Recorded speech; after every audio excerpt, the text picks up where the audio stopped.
Welcome back to Phoenix Wright.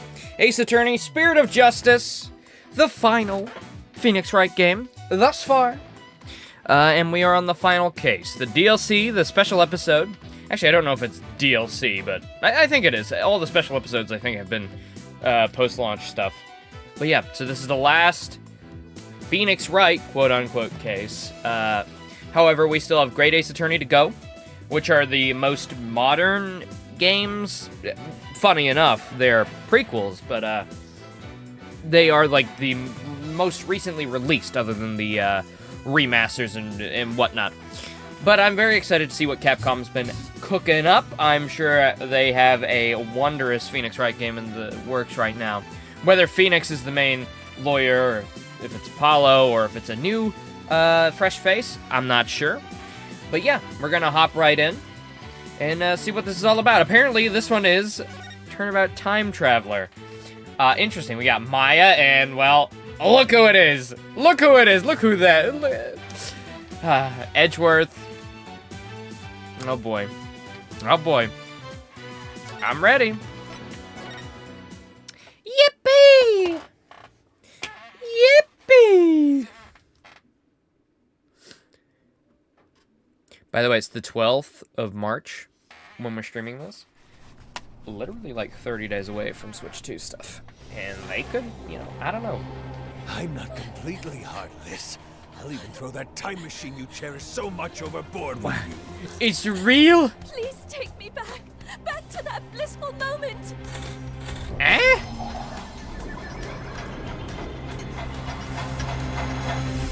Larry? It's almost time for the reception, milady. It actually really worked. Wait, so time travel's real? Is that what you're telling me? Time travel's real? Are you telling me right now that time travel is real? Is that what you're saying to me? Time travel is real in Phoenix Wright world, in Phoenix Wright land? That's a real thing. Also, is this a prequel to the game? Is it in the middle? Is it afterwards? I have no clue. It's September 21st, either way. I guess if we see Apollo, we'll know it's before. Okay, let me make sure I've got this right. When your magic panties appear, I do a backflip into a handstand, then blow out the candle? No, Athena, you got it all wrong. You do a backflip through a ring of fire while holding the candle in your mouth. There's no way I'll ever be able to do that. Sure you can. I believe in you, Athena. Trucy, what are you and Athena up to? Oh, Athena's agreed to be a part-time performer in my magic show. I couldn't say no to some extra cash, but I probably should have thought it through first. Now it's a Cuban cannibal this, guillotine that. It's not like I have 9 lives, you know. Well, you made your bed, Athena. Now you gotta lie in it. No, I'm too young to be taking out a life insurance policy already. I'm guessing Apollo isn't here to be the little guinea pig then. My name is Phoenix Wright. I'm the head of this law office. And since when did you become the head of this office, Daddy? I mean, who exactly does all the cleaning, accounting, and scheduling around here, huh? You got me there, Trucy. This is Trucy Wright. She's my adopted daughter and a magician. I'm Athena Sykes, the Rising Star lawyer of the Write Anything Agency. Or rather, the Rising Star assistant to Trucy, you mean. If I don't get back into a courtroom soon, I'm gonna forget everything I ever learned. Speaking of the courtroom, we haven't exactly had any clients lately, have we?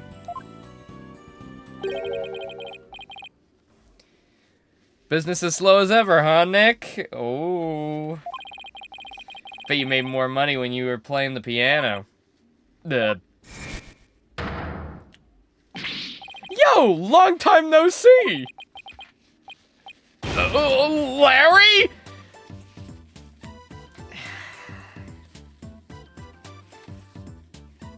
Finally. Larry is here in glorious well, I mean, something's fucked happening with his left side of his mouth, but other than that, I haven't seen you in years. brings you here all of a sudden? Some big news, that's what. Okay. Who's this guy, boss? This is Larry Butts. He's, well, let's just say he's an old friend of mine. So, Larry, what's so big that you had to come tell me in person? There's somebody I want you to meet. Hey, you can come in now. All right. Wait, Larry's getting married? How do you do? Hi. Oh, that dress! Is that a wedding dress? Yes, it is. My name is Ellen Wyatt. I'm a domestic servant, a maid of the Sprocket household. Sprocket? As in Sprocket Aviation? Yes, that's the one. Wow, Mr. Wright, Sprocket Aviation's a really big airline company. You've heard of Rainbow Airlines, right? The one they call RAL for short? Yeah, that does sound familiar. Well, it's run by Sprocket Aviation. I see. But what is a Sprocket family maid doing here in a wedding dress? So actually, we've decided to get married.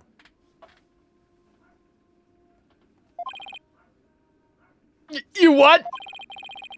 Well, I'm not so young anymore, you know? I figured it's time to finally settle down. What? You're getting married? Oh, no way, I don't believe it. Besides, I always thought I would get married first.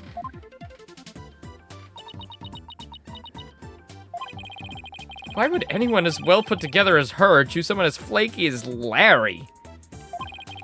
You're kidding, right? Jealous? I don't blame you, but green's really not your color, you know, Nick?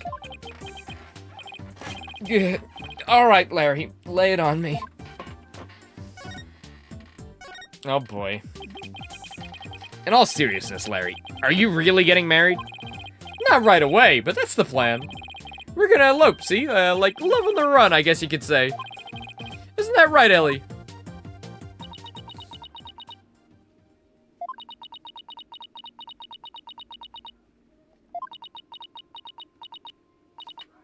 Larry, I do believe there's been a major misunderstanding here. My heart already belongs to another. I'm in love with Soren. Not you. Say what? Oh, that's more, yeah. Ellie, baby, weren't you running away with me so we could get married? As I said, you misunderstand. You said you'd help me escape. That's the only reason I ran away with you.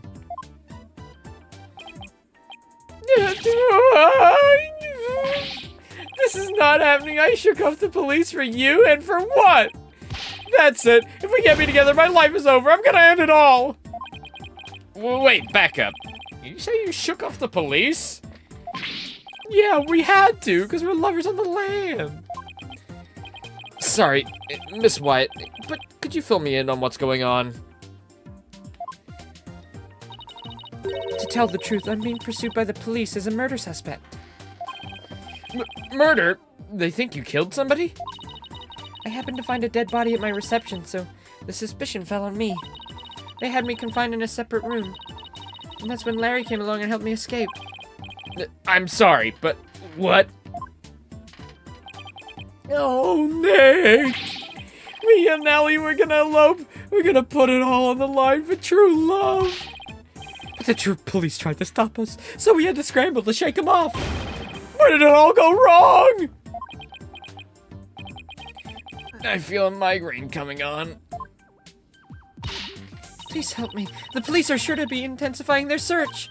Look, it's even on TV. More news on the murder suspect and an unidentified man on the run from the police. A photo of the suspect, Miss Ellen Wyatt, has just been released by the police. Sources say that the 21-year-old is suspected of clubbing the victim. Hey, I'm 21 too. Wait, you're getting married already? At 21? Jeez, that's quick. 25-year-old Dumas Gloomsbury to death in the wedding reception hall after her banquet. The two fugitives are said to be highly agitated and dangerous. If you see them... You've got to be kidding me. Oh, brother. I guess this means we're technically harboring a pair of fugitives here, huh?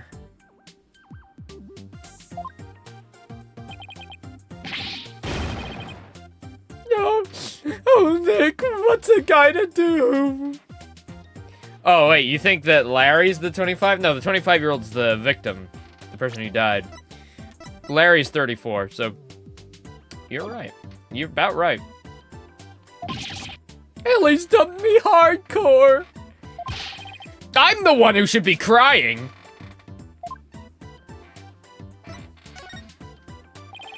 I haven't seen you in ages. Where have you been all this time? Oh, you mean you don't know? You've really got to stop living under a rock and get out more. I'm the hippest, hottest picture book author in the business. Larice Donham.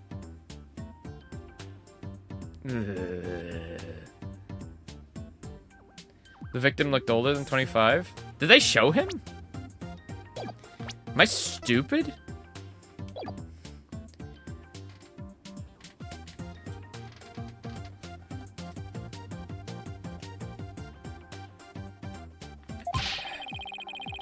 I can't believe you didn't know that I'm taking the picture book world by storm.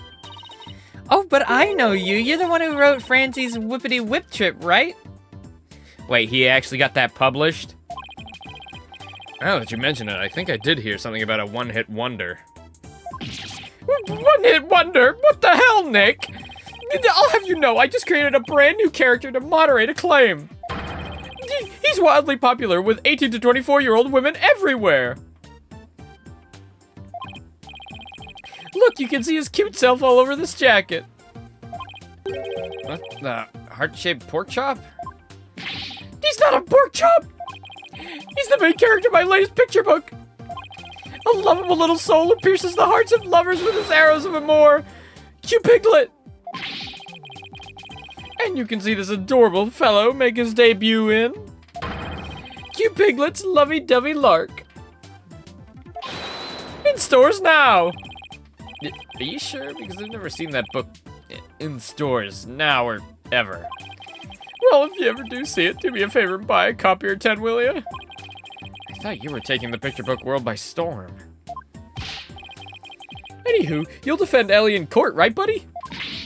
Please, I'm begging you. I didn't murder anyone. I swear I'm as clean and as pure as this white dress. No Cyclops. I guess that means she's telling the truth. But helping a fugitive on the run? What am I getting myself into?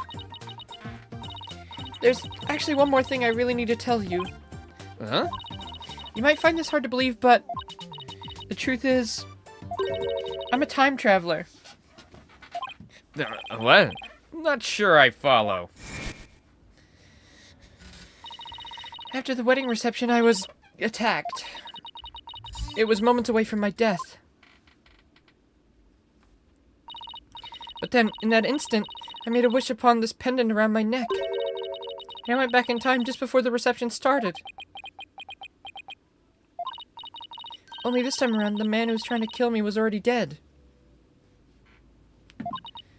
And somehow I became the suspect for his murder. It's as if history had been rewritten. Now, wait just a minute here. I don't understand. Are you saying that... Oh, dear. What's going on? Mr. Wright, there are police cars outside. Not just one or two, but a whole lot of them. Ugh.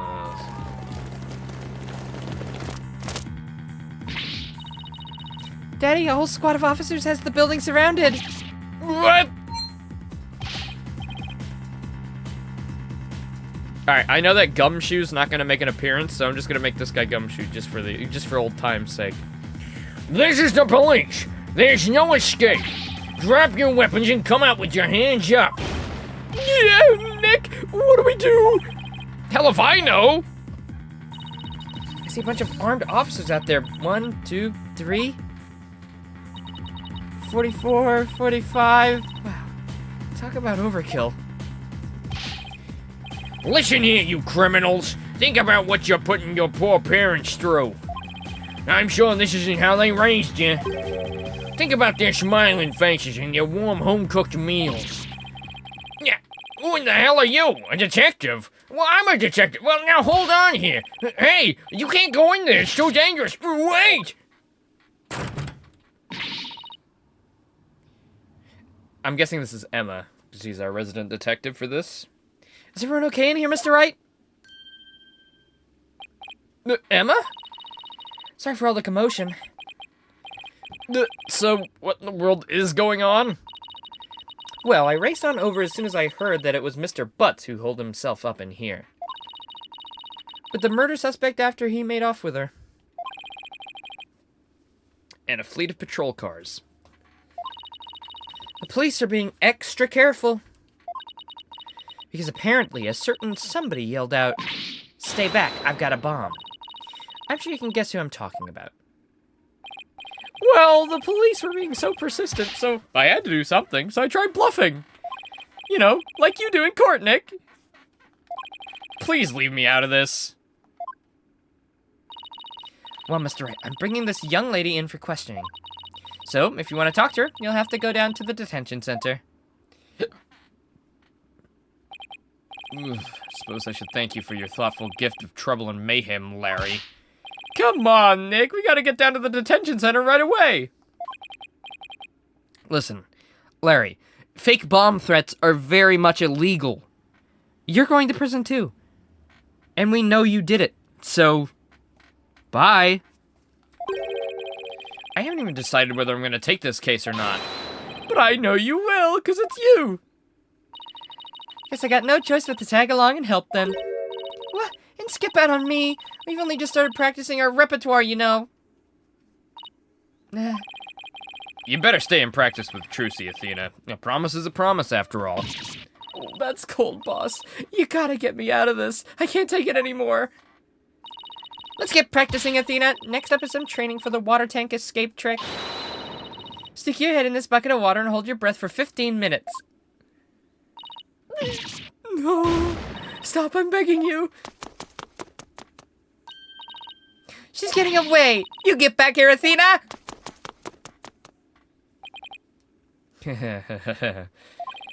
Guess the only person cut out to be Trucy's assistant is Apollo. Well, I guess we'd better get to the detention center and ask Miss Wyatt some questions. Especially about that whole time-traveling business she was talking about. Yeah, I ain't buying it. Maybe she got hit over the head after that, and then they recreated the reception, and then the guy who was trying to kill her got killed himself. Boo, boo, boo, boo, boo, boo, boo, boo, boo. Let me examine my plant real quick. Charlie looks as lush and green as ever. Thanks to Athena taking such good care of him. I guess I should pitch in every once in a while too, huh?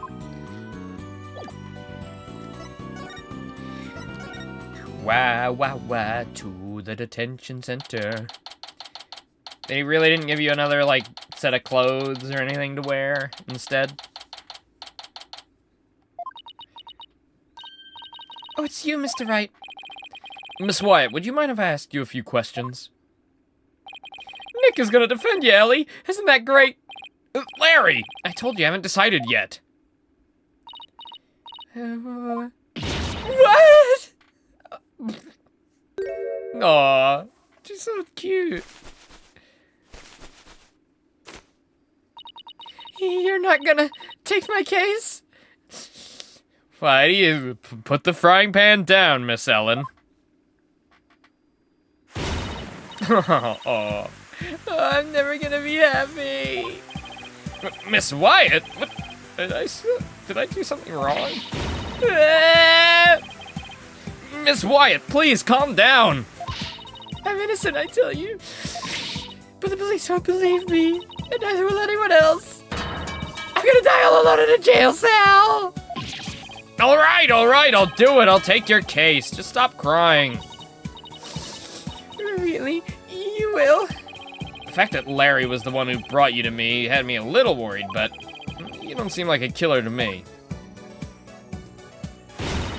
Oh, thank you.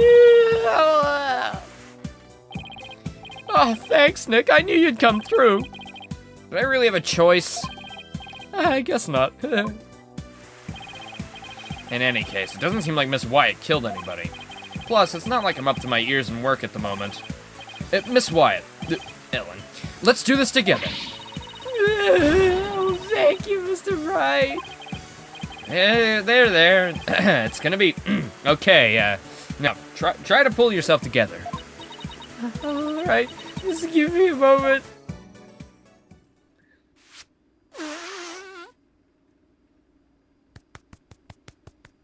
All better.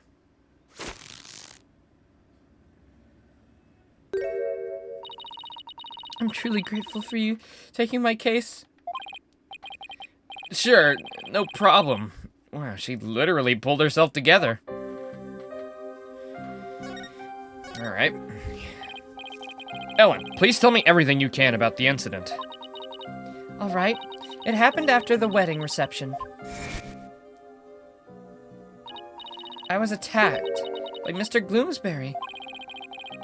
Wasn't Mr. Gloomsbury the name of the victim? Maybe you should listen to what she has to say, though.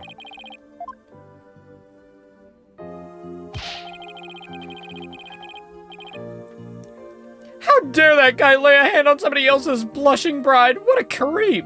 Yeah. Definitely. Who would do that? That's rich coming from you. Do you have any idea why he'd attack you? No, but, But what?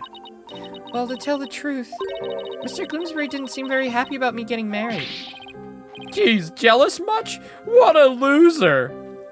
Larry, it might be better if you just, zip it. Mr. Gloomsbury had forced me onto the Vista deck and was going to push me off. How frightening it all was.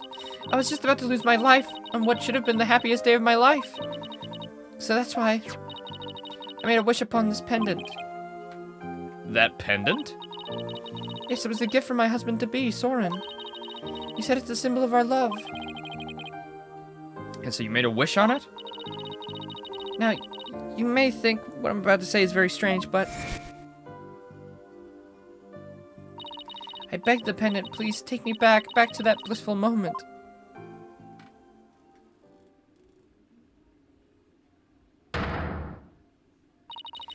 And you know what? It worked! It brought me back just before the reception started. Why was that the blissful moment, though? That's really weird.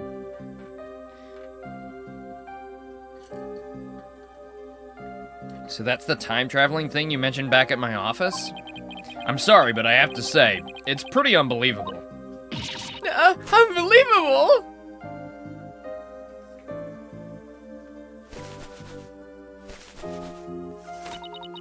I knew you'd never believe me. Nick, Ellie here is an honest-to-goodness time traveler. Don't you believe your own client? Get that finger out of my face, Larry. I'm the only one allowed to do that. Because when I do it, I make a good point. The magic of that pendant sent her back in time before the creep could kill her. Sure, Larry. Sure. But it's really true, I tell you. This pendant is an important part of Time Machine Soren made. I begged it for help, and it really did send me back in time. Is she listening to herself? I haven't experienced the reception again, even though we'd already had it once before. And during it, everyone acted as if nothing unusual was happening at all. And now she's salting her tears. Could you not cook while we're talking, please? Alright, so, when and how did you come under suspicion for the murder? Well, after the reception ended, the second reception, I mean, I went back to the reception hall and started cleaning up the place by myself. Hold on. Cleaning? Why are you cleaning on your own wedding day? Well, for my last task as the servant of the Sprocket household, I offered to take on the preparation and clean up at the reception banquet. I see. I started to move one of the decorative lanterns in the room, but it was so heavy I lost control of it, causing it to topple over and break open. That's when I saw Mr. Gloomsbury's dead body inside the lantern. So you simply happened to be the first to discover the body, right? That's right, I just came across it by accident. I became confused and didn't know what to do. And that's when some of my in-laws saw me and jumped to the conclusion that I'd killed him. This Gloomsbury guy tried to kill Ellen, but then wound up dead himself after Ellen traveled back in time. A time machine, a magic pendant. How could any of this be possible?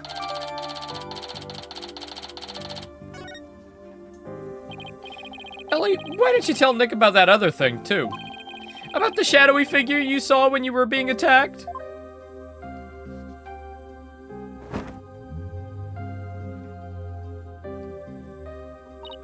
Yeah, good idea, Larry. So, you and Larry here were never planning on getting married, right? That's right. We've only had a few brief interactions, so I can't say I know him at all. Oh, Ellie, how can you say that? You and me are bound by fate, I'm telling you. We're meant to be together. What?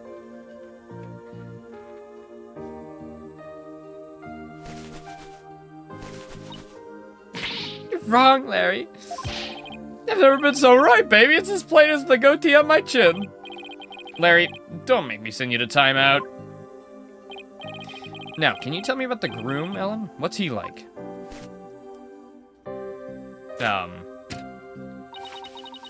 His name is Soren Sprocket. Oh, he's the most wonderful man. He truly is my destiny. Did you say Soren Sprocket? As in... That's right. The next president of Sprocket Aviation. Wait, he's in line to take over the company? Nothing but a rich, spoiled brat. I'm clearly the better choice. Clearly. Larry, you and Soren are as different as night and day. There's no comparison.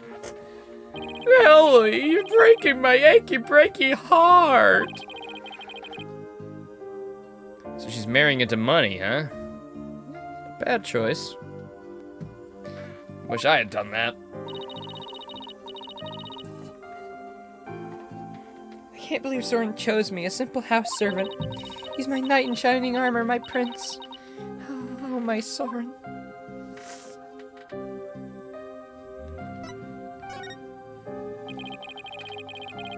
So, what's the shadowy figure you saw, Ellen? It was when Mr. Gloomsbury was attacking me. I think there's a good chance it might be Soren. I mean... Mr. Gloomsbury attacked her initially, and then Soren, who has a time machine, quote unquote, would have killed him, you know? For touching his bride-to-be.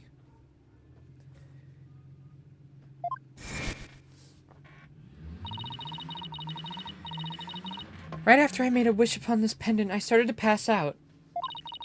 But just then, as I lost consciousness, I saw somebody strike Mr. Gloomsbury from behind. You did? That person must be the true culprit. You see who it was? I'm afraid not. Have you told anybody else about this? I told some of my in-laws, but nobody took me seriously. They just said it was all a dream. Can't exactly blame them. I mean, time travel? Larry, for my peace of mind, please tell me that figure wasn't you. Of course it wasn't!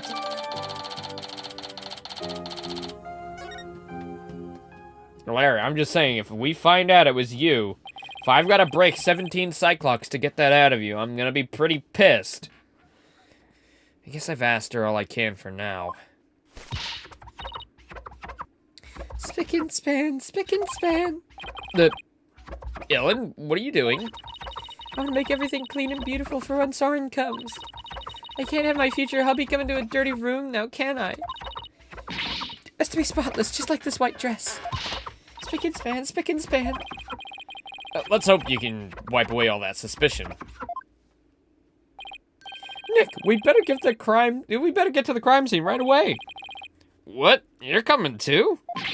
Course I am. If I solve the crime and reveal the true killer with my super sleuthing skills, Ellie might change your mind about me, you know? You never get the message, do you, Larry? Next up, the mooring dock in Sprocket Park. Come on, Nick, let's go. It's gonna be a Larry and Nick adventure. 100 years, Larry and Nick.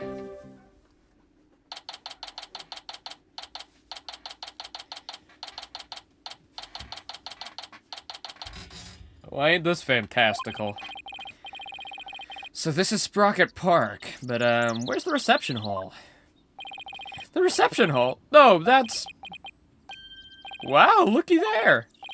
What? What is it? I just spotted a cute mamacita. Don't wait up, Nick. Hold on, where's the reception hall? Sorry, Nick. The man's gonna stop and smell the roses when they appear. I'm an artist after all. Oh, miss you. Thought he was gonna take me to the crime scene. Oh well, I'm sure he'll come slinking back when he inevitably gets rejected. I'll just take a quick look around until then. Doggy. Doggy. Doggy. Wow, that airship is huge. Oops, didn't mean to say that out loud. I've only ever seen airships like this up in the sky. But I've got to say, they're mighty impressive when you see them up close like this.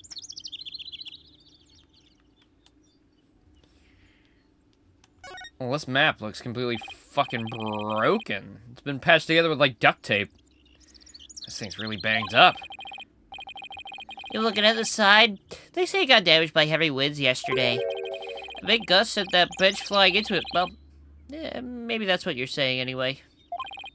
But, I see. The wind caused that, more like a tornado. The repair guy was saying, don't touch, it's dangerous. I see. Well, thanks for the heads up.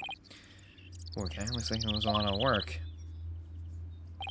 Hey, sorry about that. I actually thought you'd be back sooner. Didn't work out, huh? Lay off, man. I wasn't on my game today.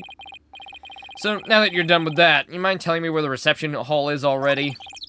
What do you mean? It's right there in front of you. Huh? Right in front of... Wait. What's that say? Flying Chapel? You mean to tell me... Yep. Ellie's reception was on that airship. A sky-high reception hall? Yep, and that's where you'll find the crime scene. Man, not only does that airship fly through the sky, but the space-time continuum, too. The happy couple's honeymoon got left far behind when it made that time skip, though. Here, check out the airship for yourself with this pamphlet. By the way, I figured you could use some backup, so I called some help for you. Some help?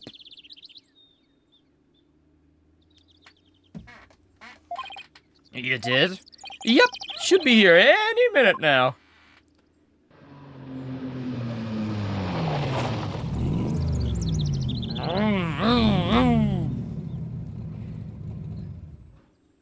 Who is it? It's Edgeworth! That red sports car! Larry, don't tell me you called. You know it, buddy! I trust you've been well, right?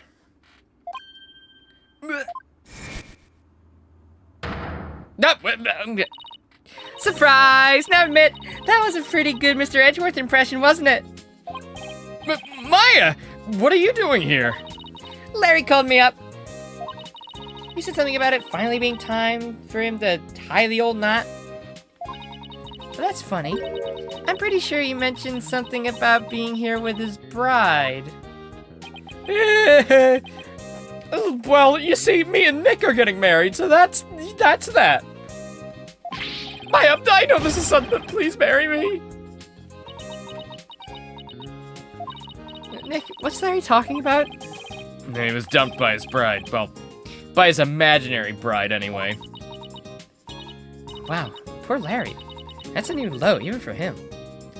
I mean, everyone knows that you're gonna marry me, right, Nick? Maya, please. Now's not the time for jokes. Oh, but hey, imaginary girlfriend's never hurt anyone, right? More power to him. This is Maya Fey. She's been abroad for her training as a spirit medium. But now that her training's over, she's back home in the States. That's right, the new and improved Maya Fey's on the scene. Spirit and girl power at the ready. Look at you, Maya, all grown up and as cute as ever. Oh, you know what? I just realized something. If I ever got married, I'd miss out on all the fun of always meeting somebody new. Guess you haven't changed a bit, Larry. Edgeworth! I figured that car belonged to you. But when'd you become Maya's chauffeur? It's nothing like that. I just happened to run into her en route and picked her up. And by run into her, I mean she jumped out in front of my car and I nearly ran her down. Mr. Edgeworth! How did you take me to Nick? God fucking damn it.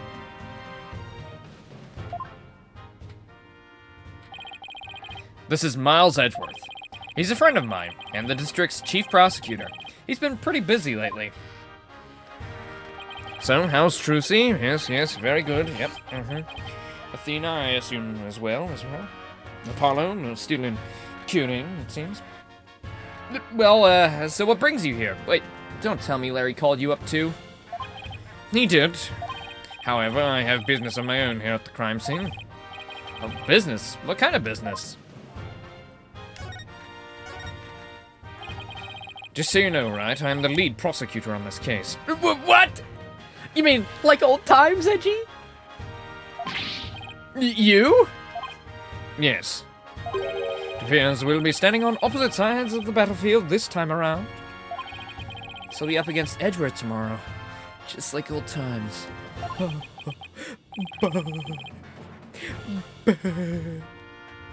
But I don't get it, Edgeworth. What about this case warrants the personal attention of the district's chief prosecutor? It's a bit complicated, to say the least. In what way? The groom is a member of the Sprockets, a family with immense influence. If his bride were to stand trial in court, it would sully the Sprocket name. So they tried to apply some pressure on the prosecutor's office. Pressure to settle it amicably, right? What do you mean settle it amicably? That's not even... You're making up words again, Nick.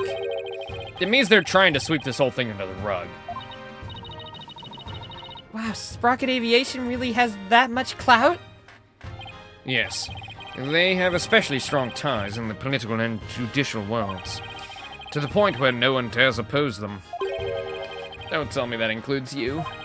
Don't be ridiculous, right? It's quite the opposite. The prosecutor's office is filled with cowards, as I found out. Every last one of my subordinates was loath to prosecute a Sprocket. So that's why you decided to take the case yourself, right? That's right. I will personally see to it that justice is served.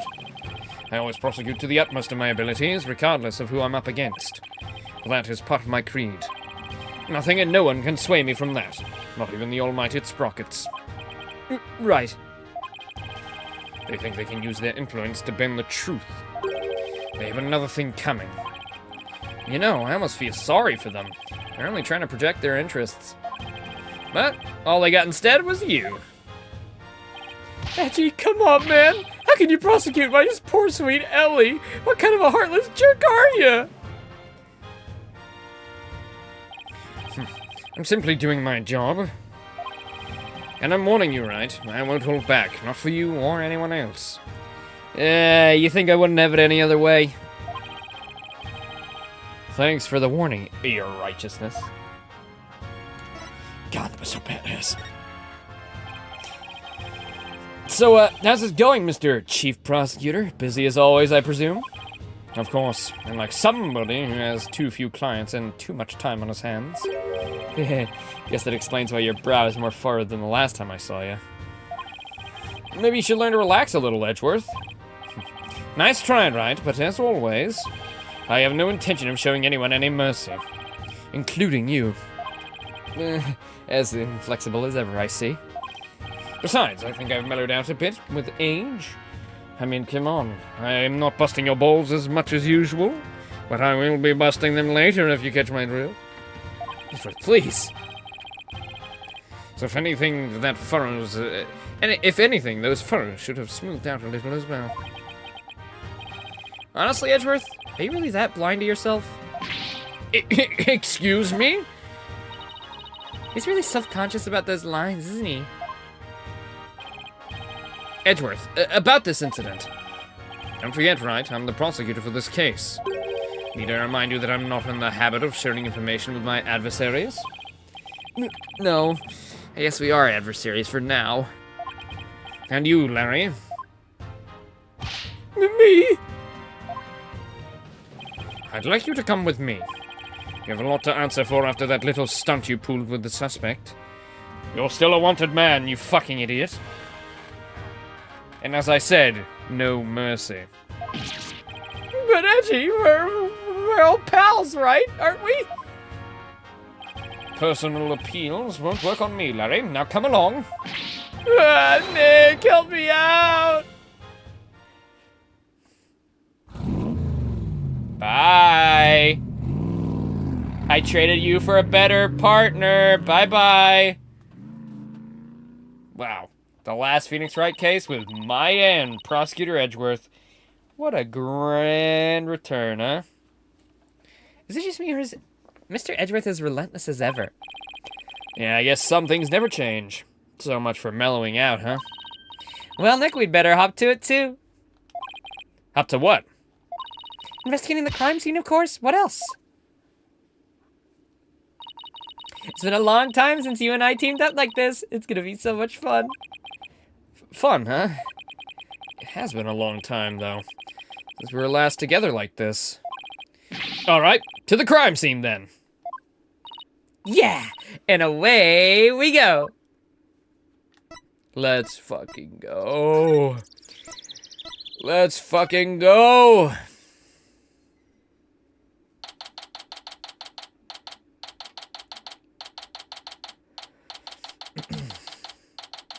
Well, this is definitely an interesting scene. So, this is the reception hall? According to the pamphlet, we're right here. Yikes, we're pretty high up. But at least we're indoors, so it doesn't seem that bad. Oh, look, Nick, it's Emma. Hey, Emma, over here. Mr. Wright, Maya, does this mean you've taken the case? Yeah, that's how things kind of turned out. So do you mind if we take a look around? Be my guest. We've pretty much wrapped up our investigation, so go right ahead. That's a good chance to find out more about the case from Emma, too. Boom, boom, boom, boom, boom. Edgeworth wouldn't tell us anything about this case. So do you think you could give us a rundown? Well, seeing as he's going to be prosecuting, I'd expect him to be tight-lipped about it.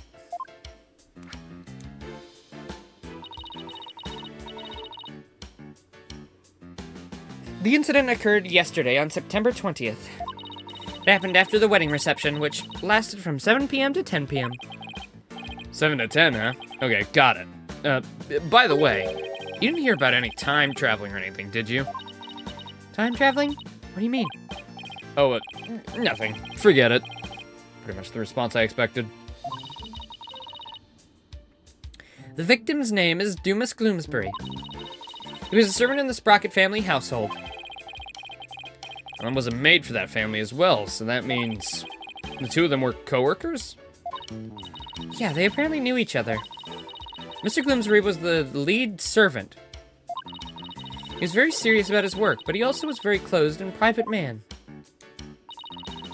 So the other servants called him Mr. Doom and Gloom behind his back. Well, if he was the lead servant, he must have been higher ranked than Ellen. What makes the police think Ellen killed this man? A guy who was essentially her boss. We don't know the defendant's motive yet. But the circumstances around the discovery of the body don't bode well for her. And what circumstances are those exactly? Well, some of her in-laws saw what looked like the immediate aftermath of a murder. The suspect was standing in front of the body with the murder weapon still in her hands. But why would a bride who was just about to start a happy new life kill someone? Did the police have an explanation for that? Yeah, about that. They believe the victim attacked the suspect, and, well, was killed when she fought back. Okay, but why did he attack her to begin with?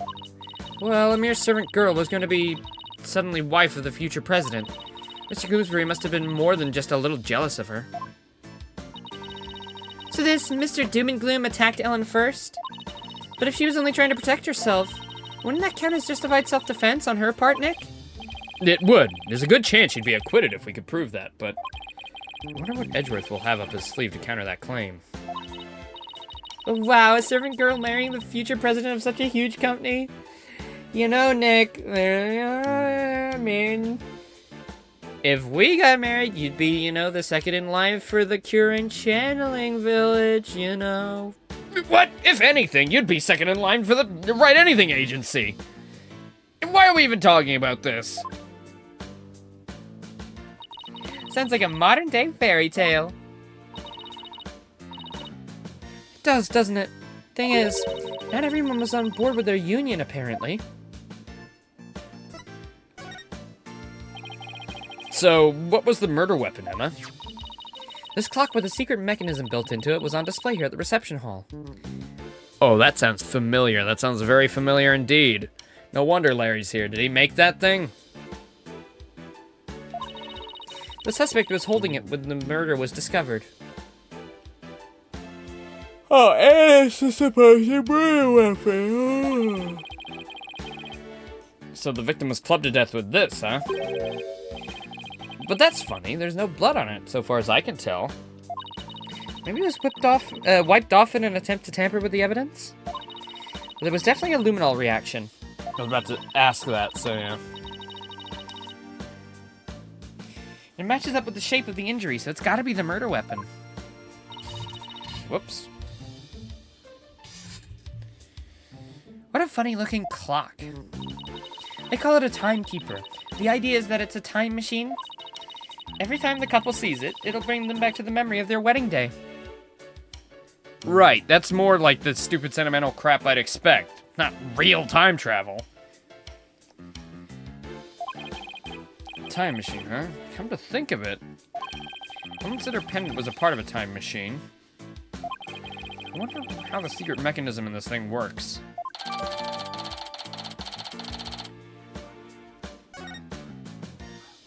The suspect never had any family or relatives to depend on, so she was working as a live-in maid for the Sprocket family to support herself. So a maid with no family or fortune was set to marry the president's son, huh? Guess it's not surprising that ruffled a feather or two. Yeah, apparently the groom's parents and all of his relatives were strongly opposed. That didn't stop the young couple from deciding to go ahead with their wedding. Love flourishes in the face of adversity. No, is that how it works? Yep. If you ever have any questions for love, just ask me. I'm a qualified expert. Oh yeah, and where's your, lover then, Maya, huh?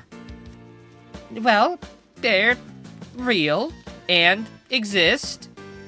I spend all of my spare time in Kidden watching soap operas and on TV. I'm not sure that's enough to make you a qualified anything, Maya. Oh, and by the way, I heard the suspect faced her fair share of harassment too. And from the sound of it, it got pretty ugly for her. So even though this incident could have caused a huge scandal for the company, might be a boon for those who oppose their marriage to begin with. After all, with Ellen's arrest and everything, the marriage is most definitely off now.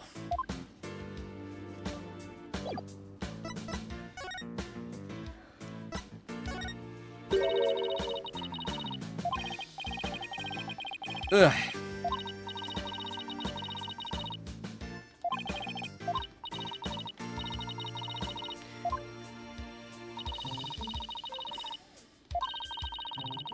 Oh my god, Snack Ooze reference. You want to try some?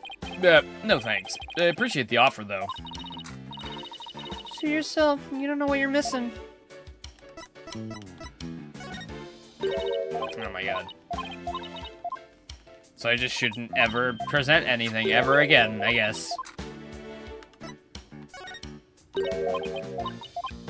Okay, Emma, you just got nothing to say about anything ever? Alright, fine. Ooh.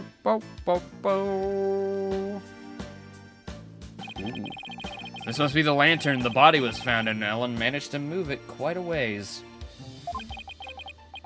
It looks like a cow, but it's pretty badly broken. Hey, Big Boss. It's not a cow, Nick. That's a Pegasus, the flying horse. No way, it's definitely a cow. It's got horns and everything. Look, it's got wings. Cows don't have wings. It's a Pegasus, I'm telling you. Oh, I know. That pamphlet should tell us. Let's see. Apparently it's called a Pegamoo. I did not see that coming. But somehow the name really captures the essence of what this creature is, you know? That's strange. What is? Well, the Pegamoo is definitely a male Pegable, right? Yeah, I'd say so. What with the horns and all? Okay, well, that Pegamoo over there is also a Pegable. But take a look at the pamphlet.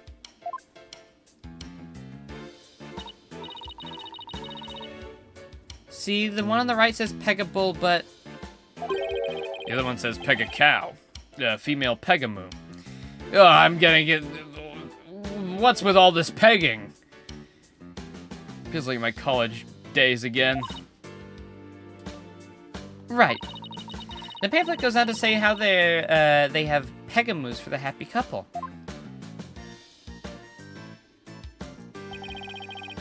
So for Ellen's ceremony, there should have been a male and female pair of Pegamoos. But for some reason, there are only 2 males here. Maybe somebody made a mistake when they were setting up the room? It's hard to believe a fancy place like this would make that kind of blunder, though.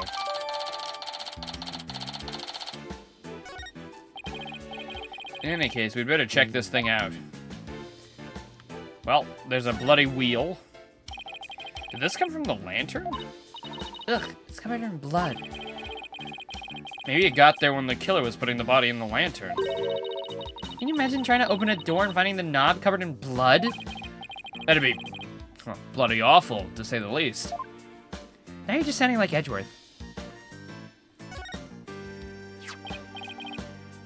What's this? Grab Ellen when convenient, then send her off from the Vista deck. Oh, let me take a look. Grab Ellen when convenient, then send her off from the Vista deck. Oh, never mind. I wish I didn't read that, actually. Looks like a note outlining the murder plot. Whoever wrote it has better handwriting than me, but looks like they wrote it in a rush. Why do you say that? Writing is only smudge starting from the middle of each line.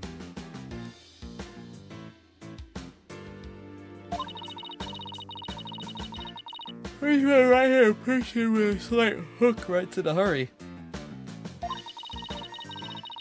I do it sometimes myself when I'm not paying attention to where my hand is on the page. Guess I'll take your word for that, Miss Bad Handwriting Expert. Hey, even I don't smudge my handwriting this badly. Alright, let's get back to the note. That note was apparently written by the victim. Why would he feel the need to write the instructions himself? Are you sure the victim wrote it?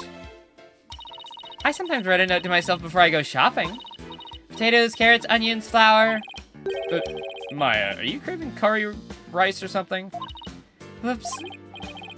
So, Emma, where's the Vista deck the note mentions? It's that heliport you see right outside the window over there. Oh, fancy. They even got a little fancy H on there. So, he planned on pushing Ellen off of there. What a monster. Boo-doo-doo-doo.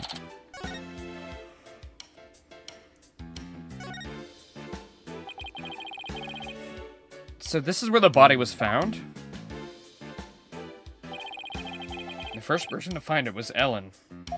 Oh my god, that clock is way bigger than I thought it was. Jesus fucking Christ. That is enormous. I thought it was way smaller than that. I was imagining it was like similar to the, you know, the clock size from the first case. You know, the one that, you know. Yeah, no. The one that Larry made. I was envisioning like that kind of size, but my lord. Emma, what can you tell me about the condition of the body when it was found? Let's see. The victim was apparently hit on the back of the head. Here's a photo of the scene as we found it. Oh.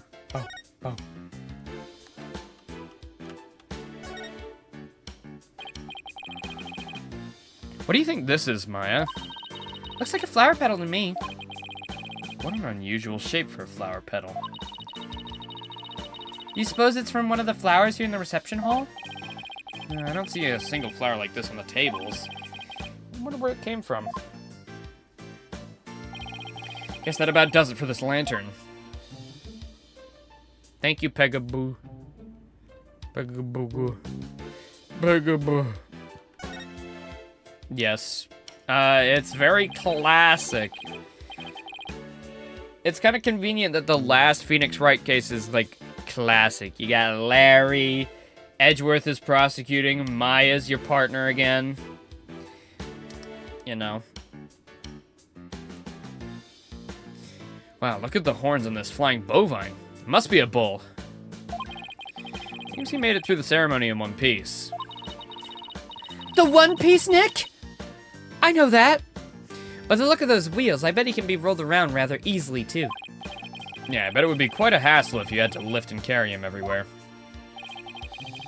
And this is what the backside looks like. Not bad. Not great either. Yeah, they did. They did. They, Edgeworth said that all of his prosecutors were pussies, basically. No. All of the prosecutors were too scared to prosecute the Sprocket family. And so he took it on himself to prove, you know, justice, whatever. Yeah. I forced the Gumshoe reference. I forced them in there. When the police surrounded the office, I made the head person talking Gumshoe just because I knew he wasn't going to show up again.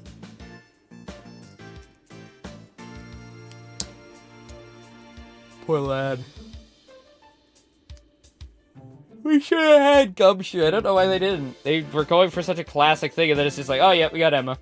It's like, yeah, I love Emma to bits and pieces. I love her so much, but, you know, she ain't Gumshoe.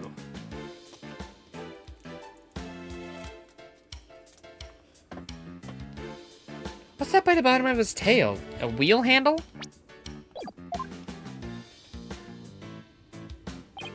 Oh, I get it. This way they can get inside to change the light bulbs. I see why they left the wheel handle on the inside unpainted. Guess they figured nobody would see it, so why bother? Makes sense to cut costs when you can. Well, overall, I can't say I see anything strange about this thing.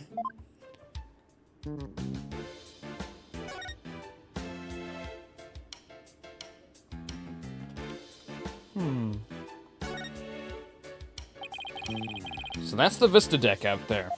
I bet the view's amazing. But I guess it must also kind of freak you out, huh, Nick? Yeah, kind of. Good thing Apollo's not on this case. He would, maybe be shitting on the floor at the moment. Mostly because there's no surviving a fall from way up here.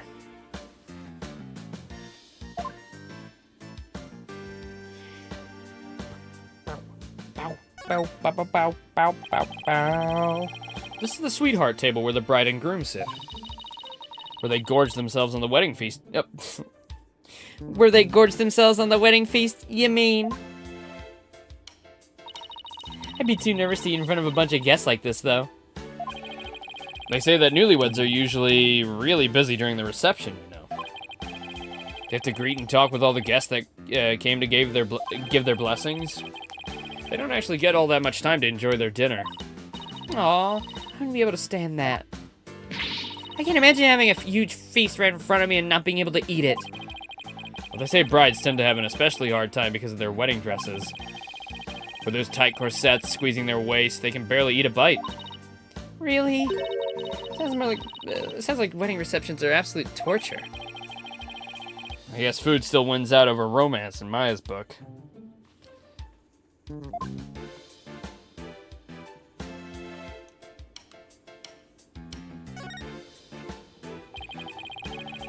This must be where the time machine was placed. I can't believe such a beautiful memento was used for murder. It's just awful. Nick, we have to prove Ellen's innocence, no matter what it takes. I agree. You can't let this go down as the saddest flying wedding reception in history. I can't wait for the day that one of our weddings is interrupted by a murder. I mean, it's probably inevitable. I'd say there's a good chance in the next game something like this will happen again. I think that about does it for this area.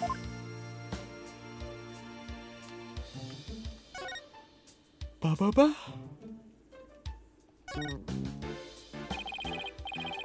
A model airplane, the perfect decoration for an airline company wedding. A propeller plane like this lends the room a great old-timey feel.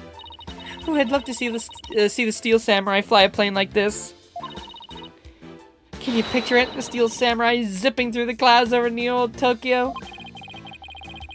Sprocket Aviation never becomes a sponsor of this show. I could see it happening. Why didn't I think of that? I think I'll go suggest the idea to them later. But please at least wait until after the trial's over.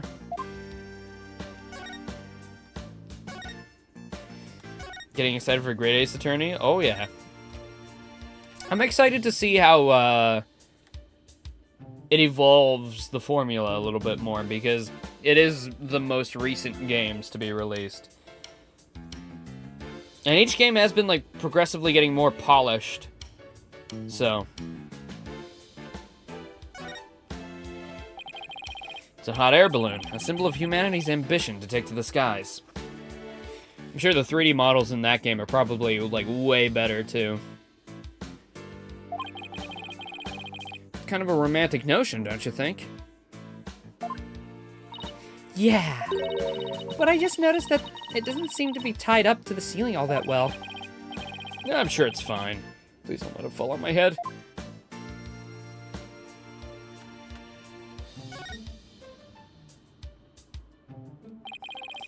You might need to split the tutorial into 2 streams. It's long as fuck for no reason. Okay. Alright, fair enough. Is it the longest tutorial, or... Because I know, Investigations 2, I think, is the longest tutorial so far.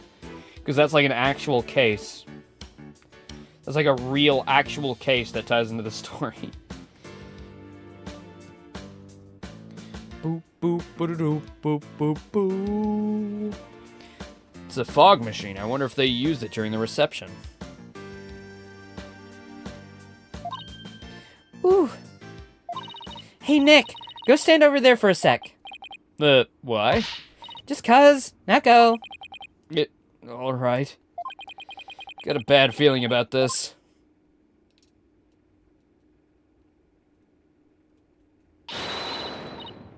Fogmaster 9000 on.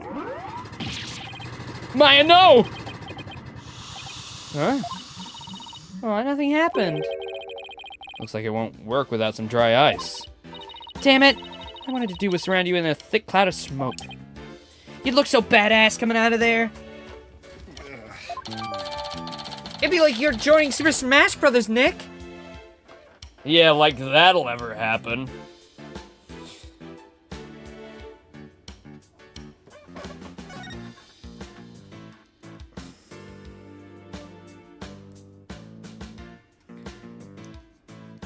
I swear to God, if Phoenix isn't in the next Smash Brothers game, I'm gonna be actually a little disappointed. Like, he totally should be. It makes so much sense. And they made a resurgence, too. Ugh. You can have Edgeworth be an Echo Fighter or Ult Costume. Ugh. It's just perfect, and you can have the references to Maya and Trucy and everyone. Ooh. Smash Brothers Deluxe 2, go! Put him in. Ultimate 2. Ooh, hey, look at this. Hey, that's that's Larry's. That's Larry's. Kind of a bomber-ass logo, though. Kind of a banger. It looks like a business card wallet. I wonder whose it is. Not really, Nick? That face looks awfully familiar. Yeah, it does. Guess I'll bring it to him later. A suspiciously familiar imprint.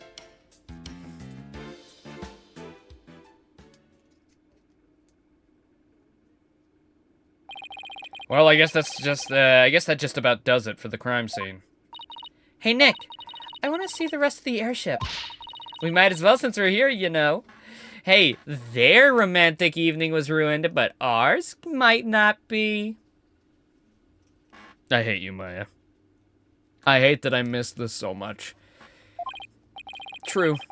And we might run into some other people involved in the case. Oh, hello. You must be the groom, then. If I had to take a wild stab in the dark. You look fairly, definitely put together and definitely not the murderer 100%, right? Nick, how long has that guy been standing there? I didn't even notice him up until now.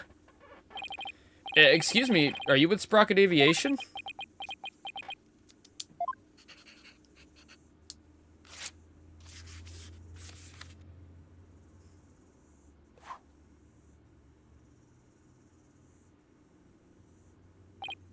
Huh?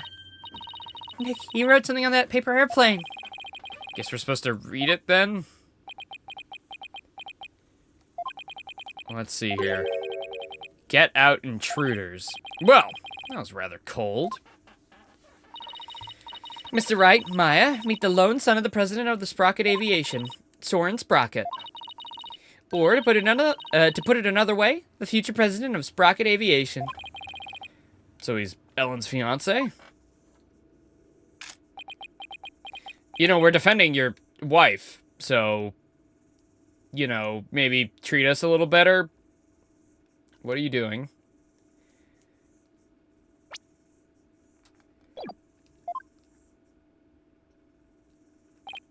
No, there he goes. He's kind of an eccentric.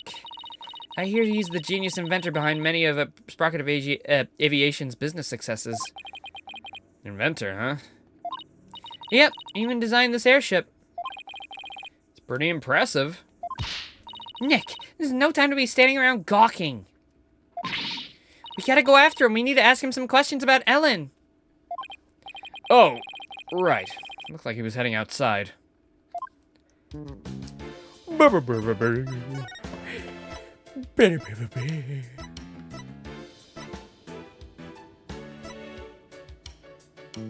The boring dog.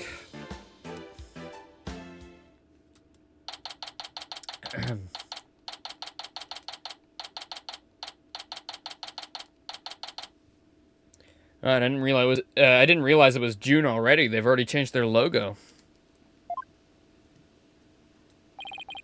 There he is. Excuse me, could we talk to you? Excuse me, do you mind if I ask what you're doing?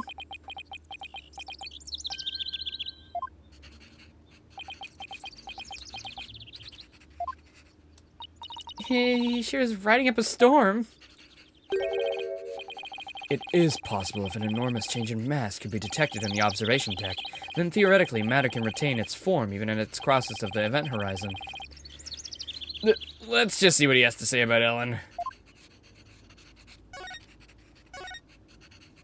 Excuse me, but we'll be representing Ellen in court tomorrow. So, could we ask you about the case?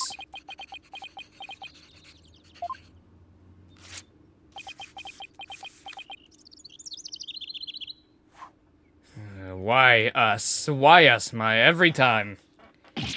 Ow! What the? Not interested? Not interested? How can you say something like that? It's about your fiance? She's under arrest, you know.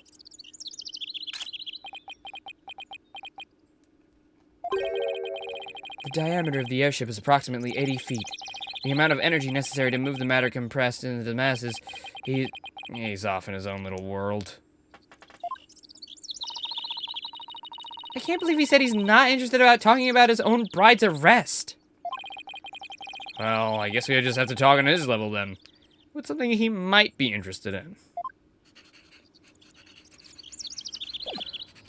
I don't fucking know. The pendant? Could you take a look at this? Is that Ellen's? Ellen told us that she traveled through time during the incident. She said that it happened after she made her wish on this pendant. You mean to say you two are Ellen's lawyers? That's literally what we just said, you jackass. Yes, I just told you that a minute ago. Sorry, I was lost in thought. He wasn't even listening? Oh boy. Not at all what I expected based on Ellen's gushing testimonial anyway.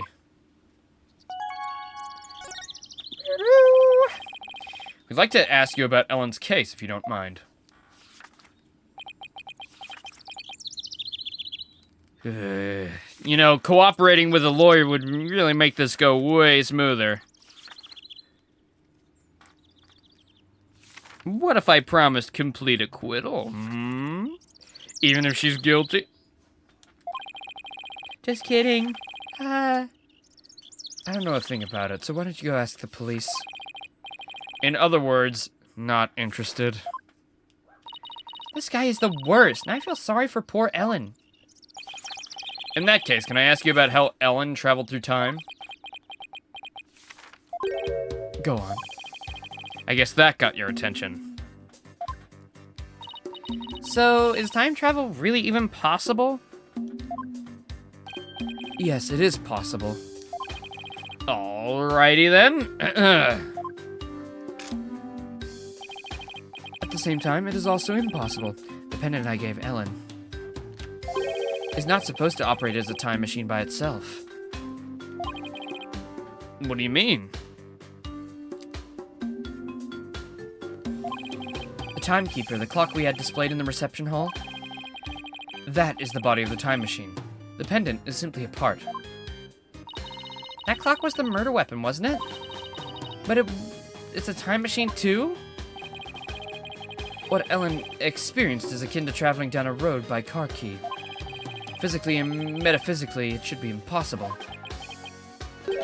Unless, maybe the quantum system inside the pendant somehow accidentally interfered with the natural flow of the fourth dimension? And we're losing him again. Maybe we'd better ask him some more about the time machine. So, you've been researching time travel, have you? Moving through the space-time continuum would be man's ultimate means of travel. Time travel as a mode of transportation? Since the dawn of time, man has developed multifarious methods of transportation. Horses, steam engines, gas engines, airplanes, spaceships. They're all fundamentally similar in that they constitute three-dimensional movement. Travel through the space-time continuum and would shift mankind into a new paradigm. I don't know why, Nick, but I'm getting awfully sleepy all of a sudden. For generations, Sprocket Aviation has advanced the development of transportation. Therefore, it's only natural that I would research time travel as man's next great leap. Is he done yet? So what exactly does all that stuff he's saying mean, Nick? Well, basically, it's like taking a hamburger joint and adding a drive-thru to it, I guess. Oh, I get it. It's the same burger, but with a quicker and more efficient delivery system. So, what Soren really wants to do is launch humanity into the future. Launch, not lunch. But do you really believe that time travel's possible? It only becomes truly impossible when man stops daring to believe. Besides, time travelers do exist, you know. But you wouldn't understand. You hear that, Nick? Time travelers really do exist. Okay, name one. All I know is Soren isn't the easiest guy to wrap your head around. Oh, I don't know. I kind of like the way he talks. It's full of hope for the future. It's more passionate than I thought, too. When it comes to inventions, anyway. Yeah, his apparent lack of concern for Ellen is troubling, though. So I hear that the rest of the Sprocket family was opposed to your marriage. What are your thoughts on that? Master Soren. Okay. New killer alert? New killer alert. Possible killer alert? This guy's fairly killer type. Bro looks like fucking Sephiroth and Cloud had a baby. And then shat in his hair. It is time for the meeting on next term's project.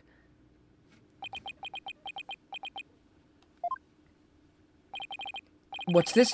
Daydreaming about your inventions again? You are the future president. You must consider the business side, too. What? Oh, look at that little guy! It is I found Soren. Send the car over at once. I'm not interested. Oh, Master Soren, you do give me quite the headache sometimes. In any case, your attendant is waiting. Please go to him now.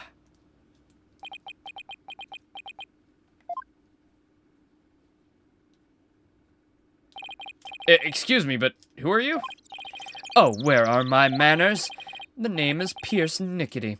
Please call me Pierce. I'm the Sprocket family butler. Nick, a butler! You know what they say about butlers, right? It's the most obvious criminal in the book. I didn't know they actually still existed. I thought they were just on TV and stuff. Who might you be, if you don't mind me asking? Oh, I'm Phoenix Wright, Ellen Wyatt's lawyer. And I'm his assistant, Maya Fey. I'm a spirit medium. Oh, so it is you. I am most grateful to you for taking on Miss Ellen's defense. You have my sincerest thanks. Don't mention it. So hey, speaking of the case... one moment, please.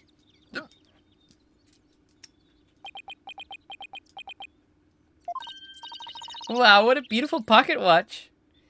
The way he's looking at it, it looks like a pocket smartwatch. And at that point, why don't you just get a phone? Oh, this? Well, it's just a bit of a good luck charm. It's one expensive-looking good luck charm.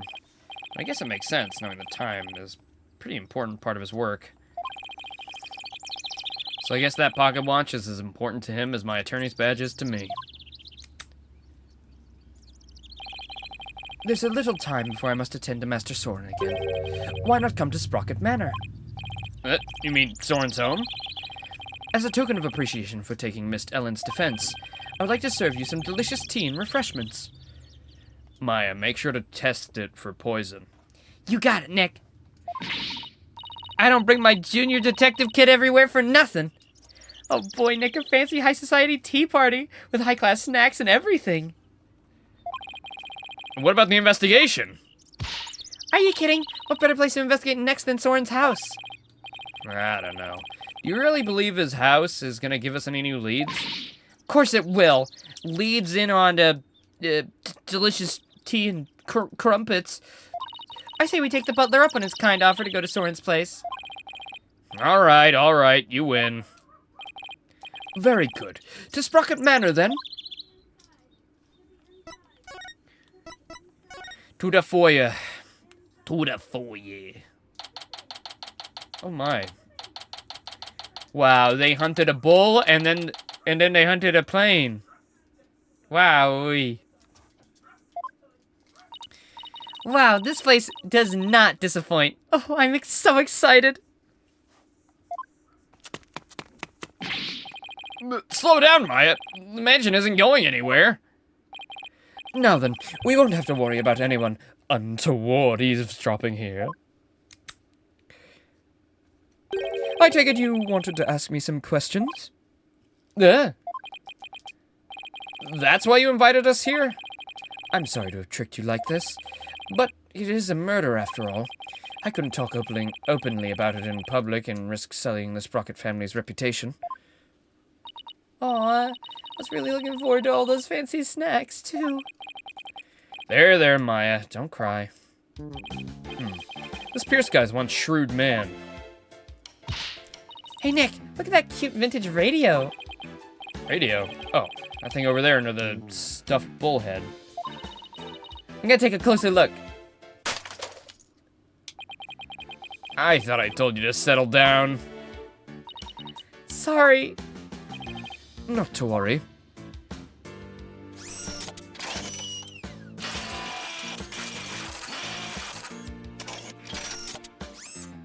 I love that little thing on his shoulder. I love that thing. Hey, once we send this guy to prison, I want that thing. That little mech fixed it right up.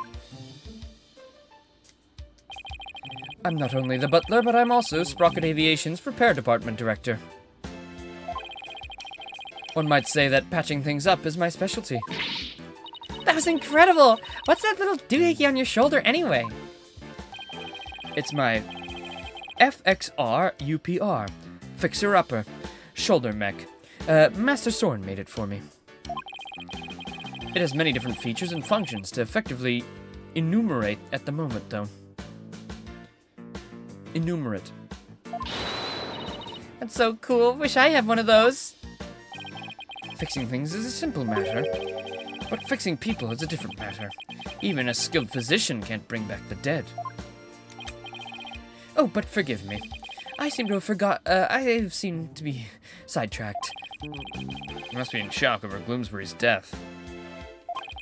Still, I do need to ask him about the case. I should take a look around and see what I can find out while I'm here, too. Alright, well, before we do that, I'm gonna quickly go to the restroom. Getting a bit too hot in here. I need to get another drink. Whoops! I didn't mean to start recording, too. My bad. It was an accident. I just pressed space and started recording. Oopsie. Now I have a 2-second recording. Hooray! Alright, I'll BRB then. Good thing that didn't stop stream, too. That would have been unfortunate. Okay, be right back, guys. I'm gonna go get a drink and, empty my piss bladder.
Oh, baby, a triple. I'm back. I got a water bottle. I did have some Coke Zero left when we started, but that ran out pretty damn quick. I'm also gonna have to maybe turn on my fan. It's not like a horribly hot day, but it's like enough to get me all sweaty. Yeah, it's only 22 degrees, but yeah, still. The sun's out and really heats up the hoose. Seeming like we might do a shorter Balatro stream. I still want to do one, just like maybe in the evening. If it doesn't end up happening, then oh well. We can always do it tomorrow, but I would like to. I played an extra game of it last night as well. It's very, very good. I very much like it a lot. Is that dirty? I don't know. I'm gonna say it is.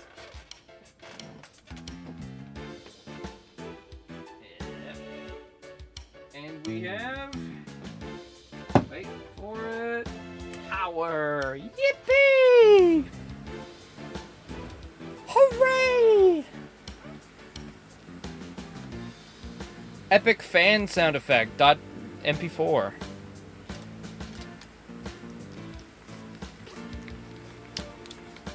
Okie dokie.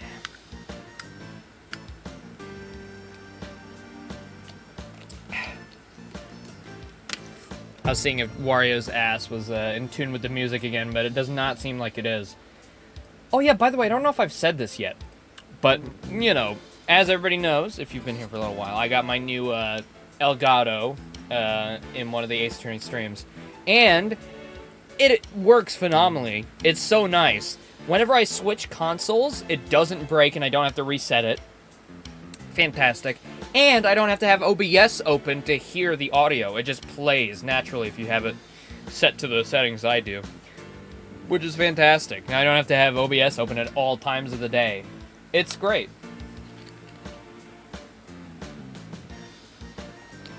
I love it. I love it a lot.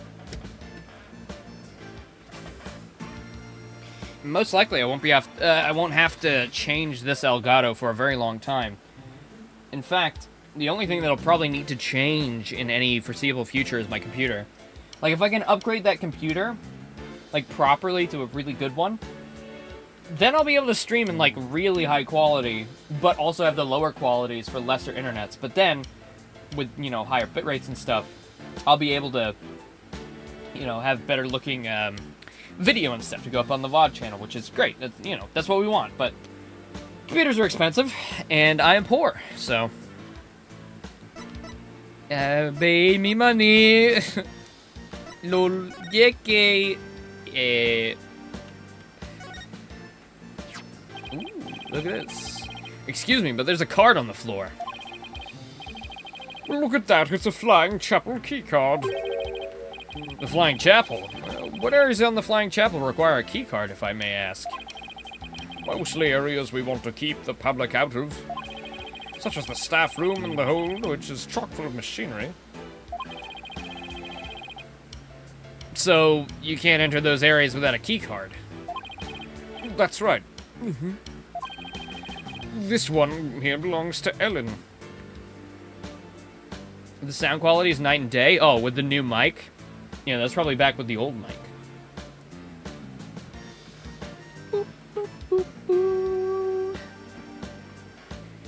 I mean, I knew it was a worthy investment, but it was, man, it was a hassle to get that fucking soundboard or whatever, the fucking audio mixer that I needed.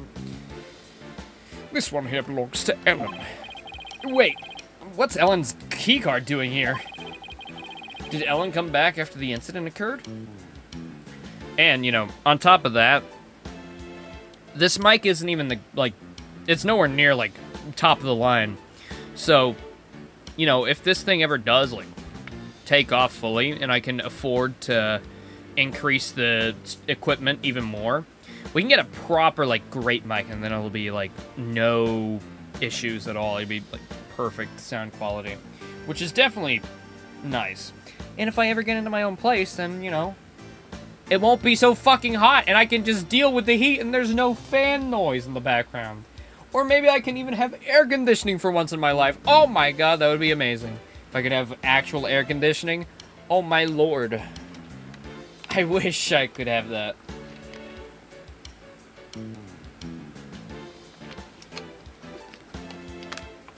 But no, loud industrial fan will have to do for now, isn't that right?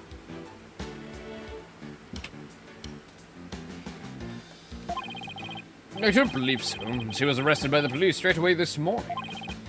Although there was a strange man with a gaudy jacket in here earlier. Was that man wearing a beret by any chance? Yes, he was, as a matter of fact. He was also wearing sunglasses and a fake moustache. Did you say that again? Moustache?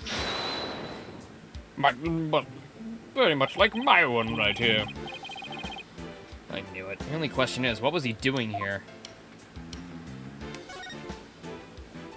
Oh, are those pictures of the wedding reception? Yes, I took them with my trusty camera here. Do you mind if we take a look at that photo? Be my guest. Take as long of a look as you'd like.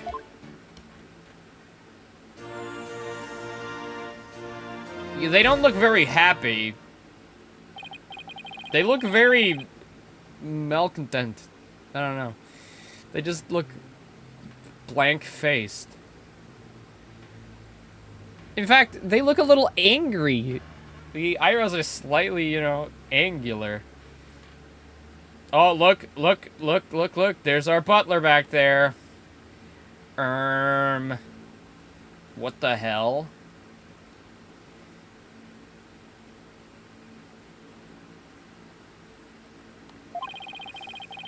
A thick fog bellows across the room, making it look as if the couple were walking on clouds. Look at how beautiful Ellen is here. She looks a little nervous, though. She does, doesn't she? Hey, look, there's Pierce. Really? Where? Right there, behind the sweetheart table. Yeah, you're right. I bet he was there attending the happy couple the whole dinner. So what do you think, Nick? Does anything in this photo stick out to you? Not at the moment, anyway. Hey, Nick, if Ellen really did travel back in time, do you think this photo of the second reception you know, after the time jump. Oh.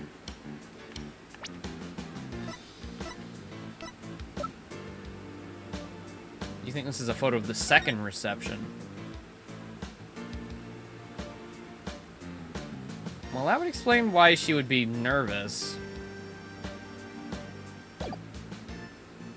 And if Pierce was really trying to make her think she traveled back in time to confuse her,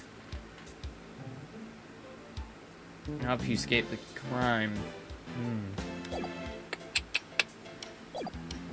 I wonder. Excuse me, sir. Yes, can I help you? Ellen told us she traveled back in time. Happen to know anything about that? No, I haven't the foggiest idea what you're talking about. Ah, yep, somebody's been paid off. With threats. Climbed up faster than a clam. Hey, Nick. Now, here's a real lady.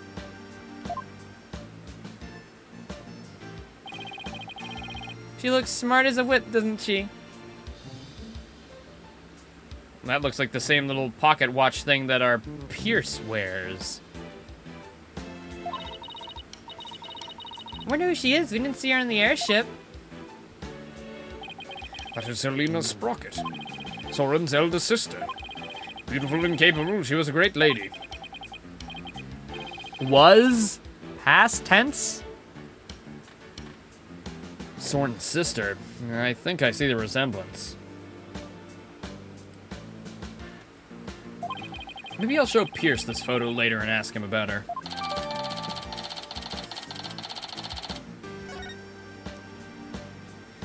Da da da da da da da. Nick! Look at that airplane propeller up there go round and round. I see they've got an aviation theme going on. Makes sense for an airline family. I wonder if it doubles as a fan. Oh, what if the rest of the plane were on the other side of that wall? And the wall opens up so the plane could take off in an emergency? How cool would that be? If that's what's behind the propeller wall, then what's behind the bull wall across the way? Oh, I know. It's the rest of him. That must be where the Sprockets get their milk. Nick, bulls produce semen. You knew that, right? First of all, that's a beef cow. And second, bulls don't make milk. Oh, right. What was that milk I was given from a beef cow? Edgeworth just said, you know, it was from a real steers, and I don't know. I just didn't think I didn't think anything. I just accepted it. Oh, it's the bridal bouquet. Hey, Nick, how about I throw it? And you try to catch it. Why me? Just because I bet you'd look hilarious floating around trying to grab it. And you know what they say? The person who grabs this at the wedding reception is the next to get married. But doesn't tradition dictate that it's the ladies that go after the bouquet? Who cares? Just catch it. Here.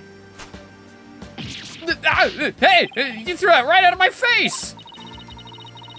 No, you don't want to catch that bouquet, trust me. Why not? They say it's bad luck to catch the bouquet of a marriage that doesn't last.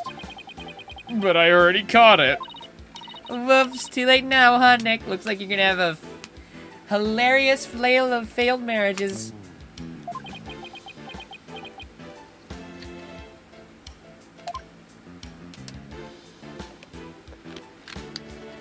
Yeah. Don't you dare try to touch that radio again. Looks like an expensive antique. What are you worried about? If it breaks again, Pierce will just fix it up again. Really hope she's nice enough to waive the repair bill. Did you say he or she? He.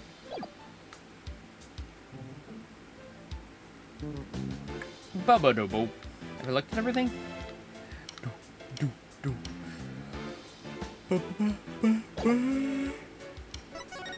Alright. And what is this?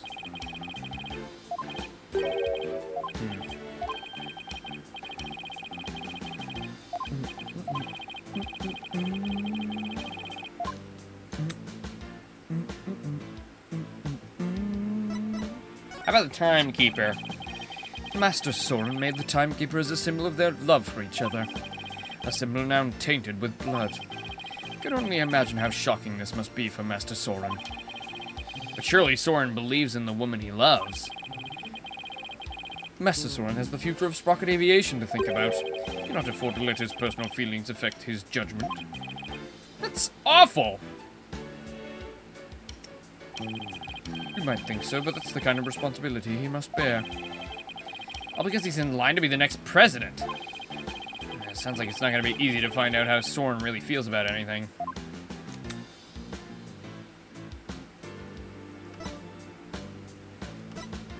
Boop, boop, boop, boop, boop, boop. Boop, boop, boop, boop. Boop, boop, boop, boop, boop, boop, boop, boop. Pierce, the woman in this photo is Soren's older sister, Selena, right? I don't think we've met her yet. There it is again. Yes, about that.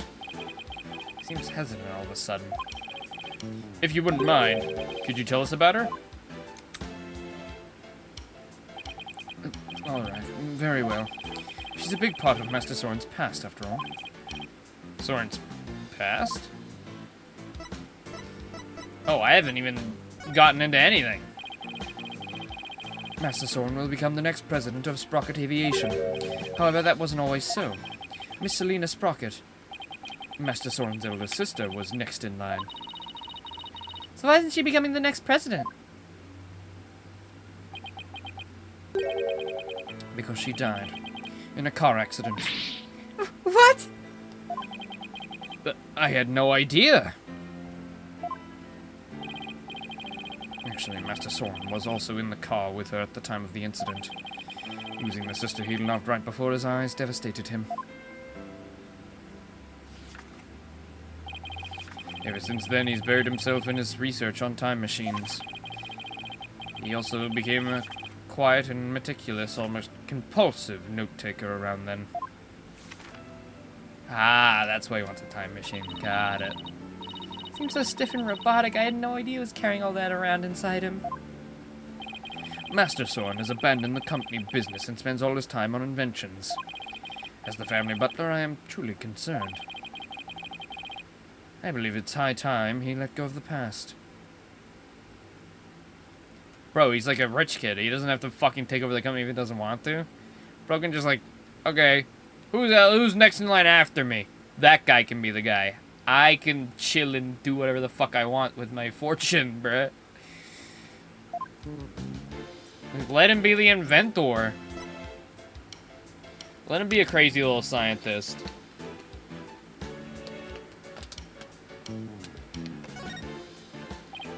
Did Ellen say anything to you about traveling through time?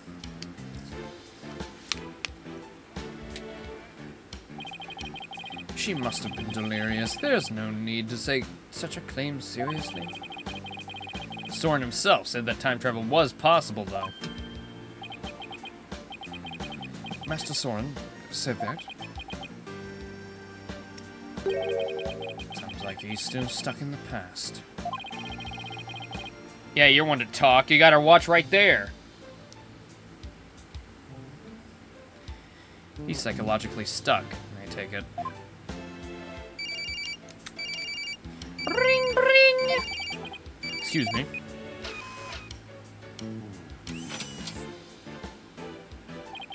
What is it? I see. I believe I told you the madam will be having milk tea. Still, have lemon slices at the ready, just in case. We must not disappoint her, understand? Sure are busy. Full in a day's work. Still, we really do need Master Soren to start focusing on the business side of things soon. About the incident Miss Ellen was arrested for. Do you think she did it? Well, I can't prove it yet, but no, I don't think she could have done it. I guess you could call it a gut feeling.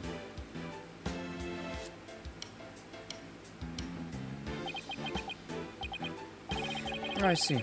I guess we have different opinions then. Do we now? The prosecution says that Bloomsbury attacked Miss Ellen. She fought back and ended up killing him. I agree with this perspective. Or rather, it is the consensus of the entire Sprocket family. Even so, I heard an interesting story from Chief Prosecutor Edgeworth. I heard that the Sprocket family had tried to pressure the prosecutor's office into burying the case.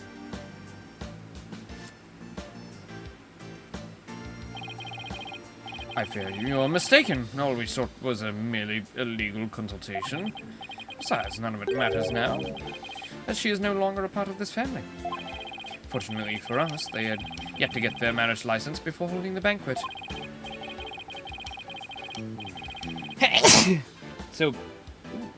So basically, once they realized they couldn't sway the prosecution, they cut her loose.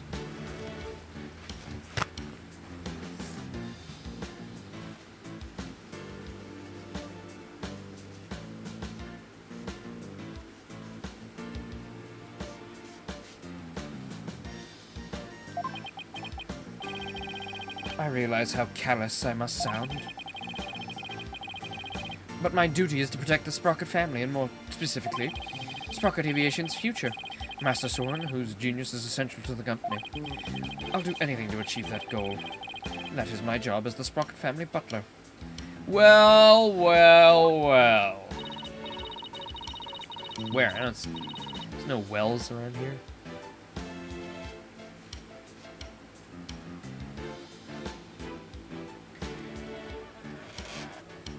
You know, I think Pierce and Mr. Edgeworth would really get along, don't you think? Yeah, I could easily picture Edgeworth with a butler. He's already got gumshoe for that, though. Oh, and by the way, I suppose I should tell you about this as well.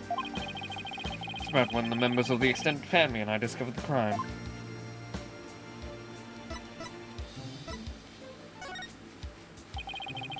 It was sometime after the reception. Some of the master's relatives and I went to clean up the reception hall. That's when we saw it.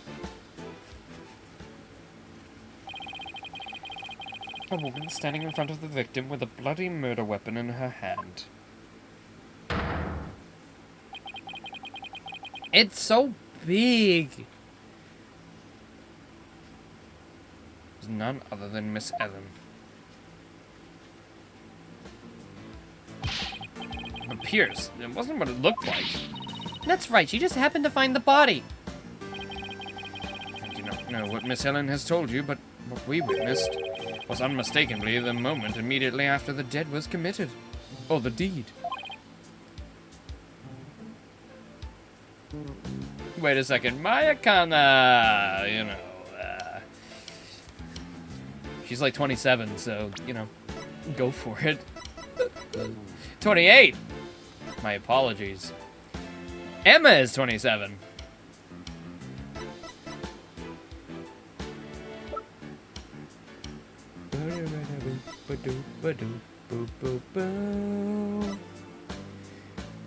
Wow, they were all around the same age.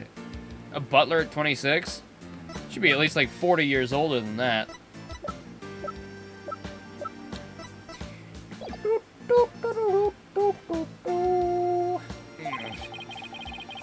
And that is what I told the police who came in response to my call. I see.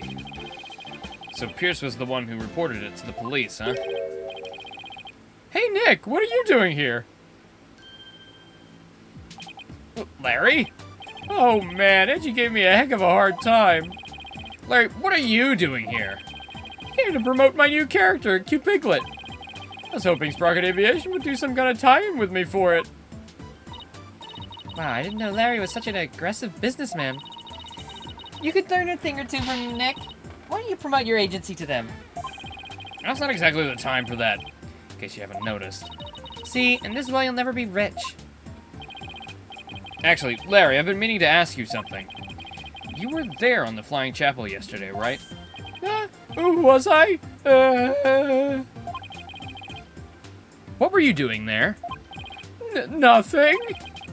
Whatever it was, I bet it wasn't anything to be proud of. But never mind that. You see anything that had to do with the case? Scratch that. Let's start with, you weren't involved in this case, were you?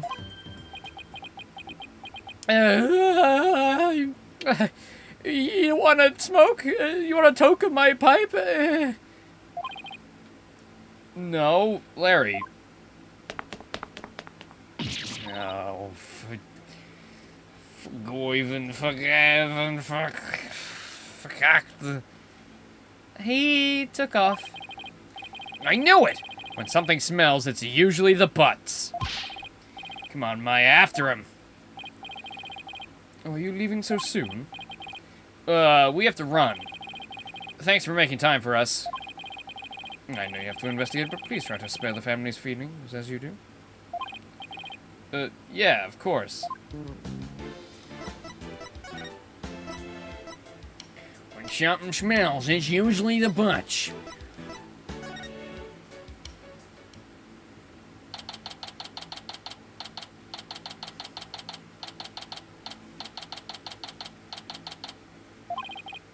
There he is. Hey, Larry! Hey there, friend. Fancy meeting you here. Nothing fancy about it. All we did was follow you. So tell me, Larry, why'd you run away like that? Me. I don't know what you're talking about. A bolt of inspiration for my new picture book hit me and I had to run is all. It was like, Cupiphany, you know, you dig? Right. He's just gonna keep on playing dumb, isn't he, Nick?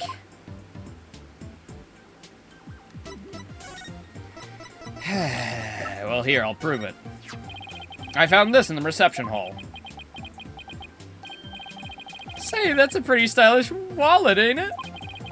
You ever seen it before? Nope.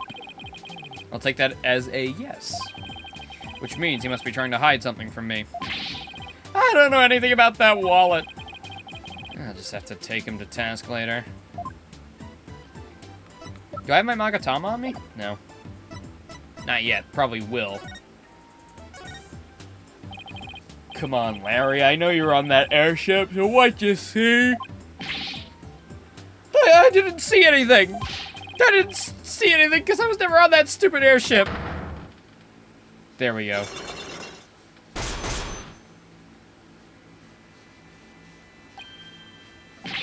Cyclops. You say something? The spiritual power of this Magatama allows me to see these mystical locks that appear when someone's trying to hide something from me. They're called Cyclops. And when I see them, I simply present the Magatama to try my hand at breaking them. If I can unlock them, I'm sure to finally get a straight answer out of them. From Larry? Take that! A straight answer? Likely story. What Larry is hiding. No time for games, Larry. I will find out what you're hiding. I'm telling you, Nick, you got it all wrong. I've got nothing to do with this case whatsoever. Oh, come on, Larry. Even a baby could see through such a blatant and obvious lie. Nothing whatsoever, huh? If you weren't involved, Larry, then you wouldn't have been involved with this person. Take that! You're the one who brought Ellen to my office in the first place. And all of those cops. Nothing to do with this case whatsoever isn't gonna cut it this time, Larry. If you have to lie, at least do a better job of it. Don't diss me, Nick. If you're so convinced I'm lying, then let me ask you this. What makes you think I was on that stupid old airship anyway? Let me see some proof, if you got any. Doubling down, are you? Fine. Want proof, Larry? Here's proof that you're on that airship. Take that! Uh-oh. This is your business card wallet, isn't it, Larry? I found it in the reception hall. Time to come clean, Larry Butts. What exactly are you hiding? All right, fine, you got me. I'll tell you everything.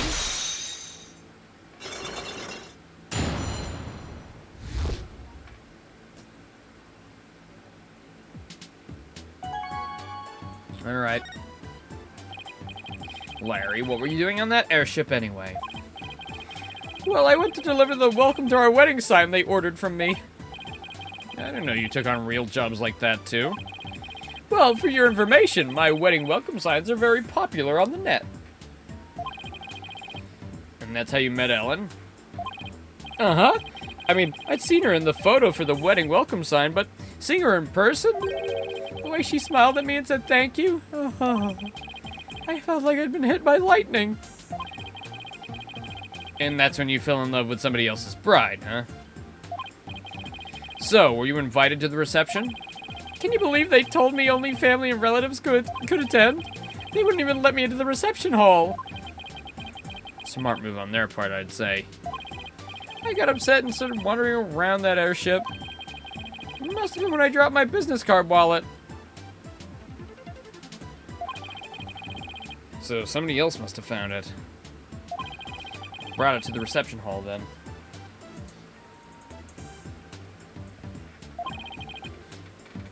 But you know what? I saw something incredible while I was on that flying chapel. Like? Get a load of this!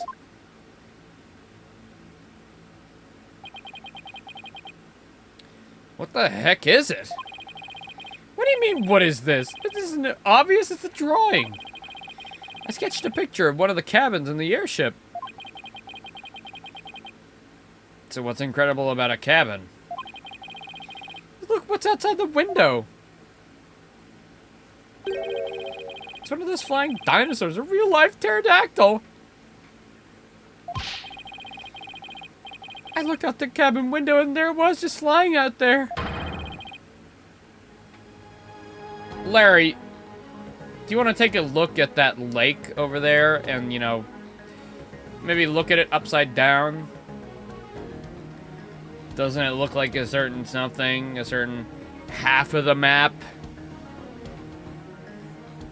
You know?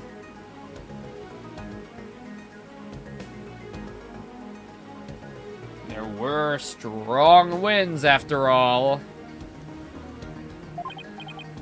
What? When I told that Pierce Butler guy about it, he told me to never mention it to anybody ever again. I tried to keep you from spouting what is clearly just nonsense. It's got something to do with the crime. And half that map is broken, so ba-boom. Maybe Sprocket Aviation's secretly developing a time machine. No way. Nick, this case is totally amazing. Larry, you didn't tell Mr. Edgeworth about this, did you? Of course not. Edgy would just roll his eyes and think I was off my rocker. I didn't even tell him I was wandering around the airship. I told him I met Ellie at the morning dock and we ran away together. Yeah, I can see Edgeworth's eyes rolling right out of his head if he heard this. Oh yeah, that's the piece of the map, alright. 100%. I was on that instantly. So, Larry also experienced the time slip somehow. How was that possible? They probably shouldn't have put the map and that picture in the same, like, scene, because that was just so obvious. Hey Nick, I'll be taking my card wallet back now if you don't mind. Oh yeah, this is for you. What is it?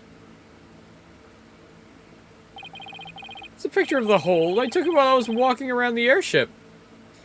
Look, there's the pegamoo, the pegacow. They did have a woman one, but they had to get rid of it.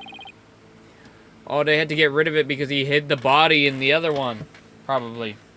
So we got rid of it. He swapped the Pega cow for another Pega bull.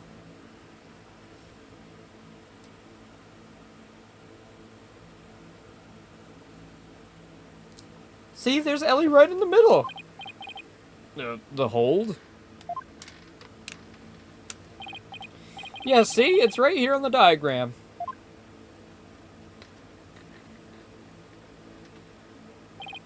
Okay, so now I know where the hold is, but what about... But what was Ellen doing there?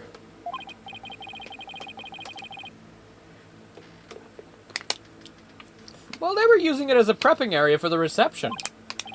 I see. And around when did you take this? Before the reception. I took it while Ellie was getting everything ready. So this was taken before the incident occurred. I don't know if it'll be any help, but thanks for this anyway. By the way, Larry, I heard that the door to the hold is controlled by a security system. So how'd you get in there? That's a trade secret. Can't tell you. And the hits just keep on coming. Well, I guess that's basically a wrap on the investigation.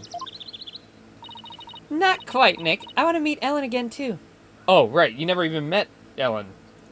I want to meet Ellen, too. Oh, that's right. You haven't met her yet. Okay, let's head over to the detention center so you can say hi. I'll just be here, you know. Classic Larry. Can't wait to be another witness.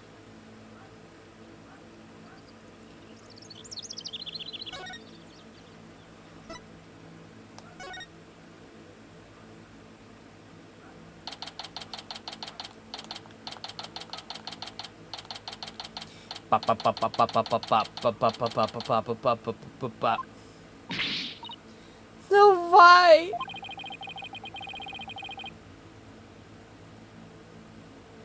Please understand this is in Master Soren's best interest. Please understand that this is in Master Soren's best interest. Sounds like Ellen's busy talking to someone. Yep. The next president cannot be married to a criminal. It would disgrace Sprocket Aviation.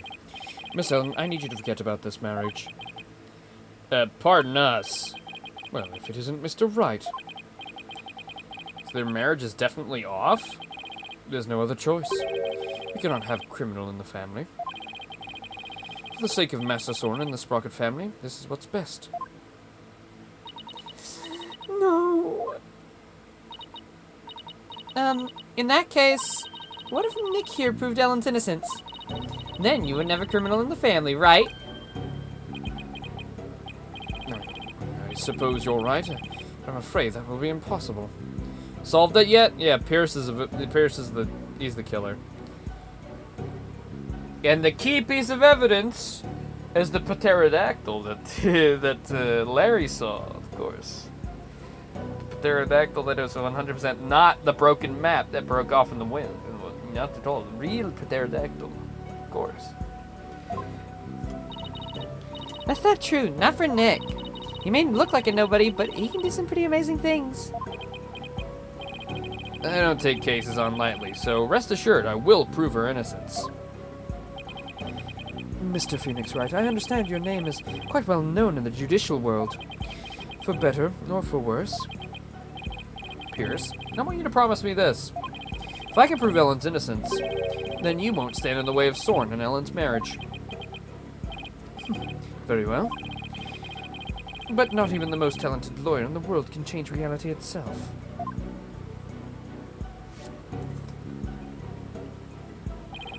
And the reality is, Miss Ellen is guilty beyond a shadow of a doubt.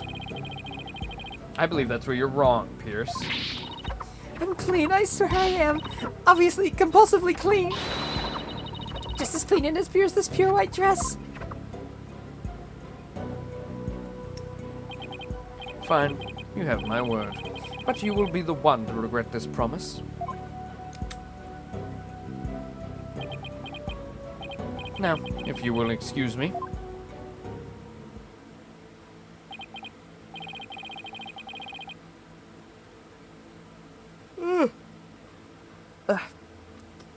Now I have all the more reason to win this case.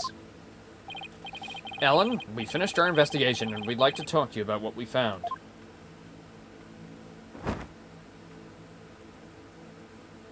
Better look like a Peanuts character for a second. Okay, so what did you find out? In the course of our investigation, we heard that you'd been standing in front of the victim with the murder weapon in your hands.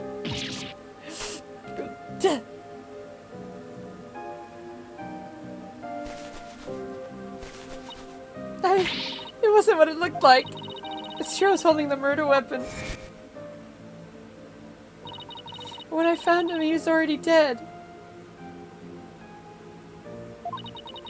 I panicked, and I was hoping I could hop back in time again like I'd done earlier. So I picked up the timekeeper from the pedestal and brought it over without thinking. You were so desperate that you were ready to try anything, huh? Unfortunately, that sort of behavior makes you an easy target for the prosecution.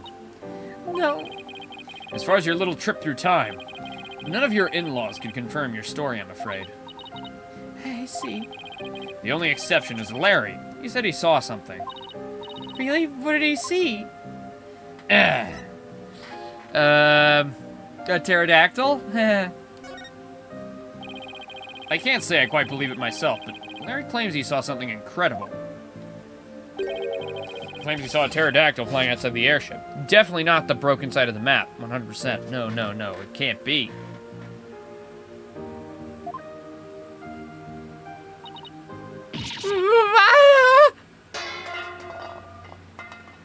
She's so cute when she does that. I love that frame. You know, I should take that frame, actually. Oh, for gore that I can't do that. I love playing Dead by Daylight because when I play any killer, someone is always salty about the killer. Wow. It's almost like every multiplayer game ever. We'll probably end up playing Dead by Daylight when that FNAF crossover comes out. Is that coming out this year or next year? It's gonna be pretty sweet. Let's see. Let's do that. Here. Do this.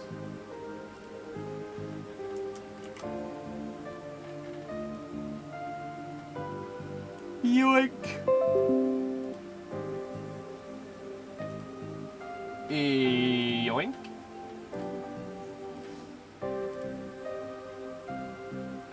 Get into it a bit early so you don't suck ass. Well, I probably won't play it much after.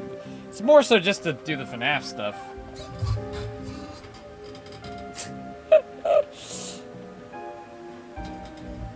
I mean, I'll probably have all, like, modes of talking to teammates off anyways. That's how I usually roll with those types of games.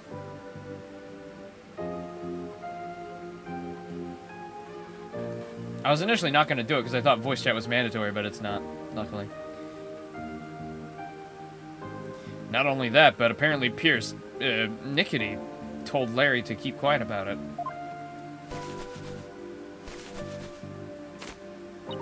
Why would Pierce do such a thing? Larry's theory is that Sprocket Aviation is developing something in secret. No voice chat at all? Yeah, I thought, for some reason, I thought it did. Maybe it's because whenever I watch people play it, they have, maybe they're just in Discord. But I always thought it did.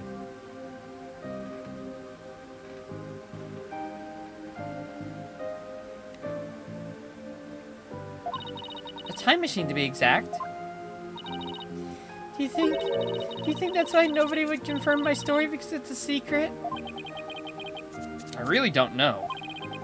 But speaking of your in-laws, we did manage to find your keycard at Sprocket Manor. One of your in-laws said he'd keep an eye on it for you. Oh, thank goodness. I lost it while I was getting things ready for the reception. I looked everywhere for it.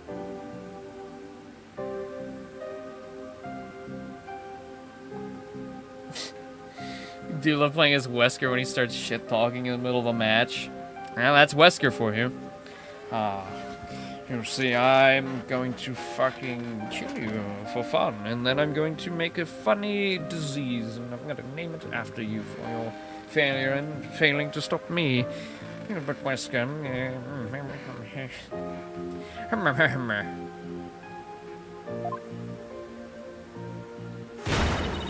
I'm I'm so glad you found it. At least they're tears of joy this time for a change. Well, Nick, looks like you'll have to prove the existence of time travel in court tomorrow.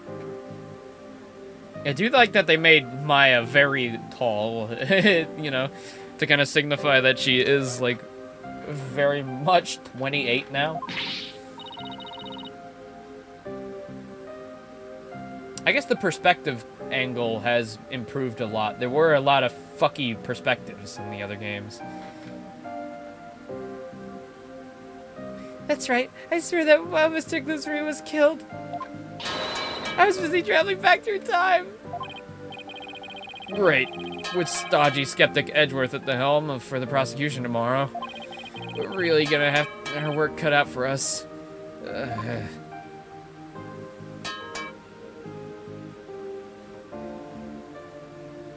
I did.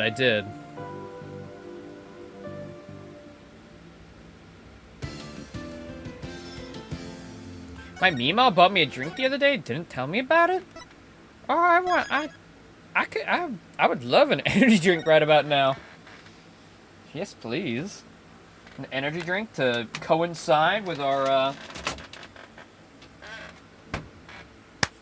foray back into the courtroom with Edgy. With Edgy Poo.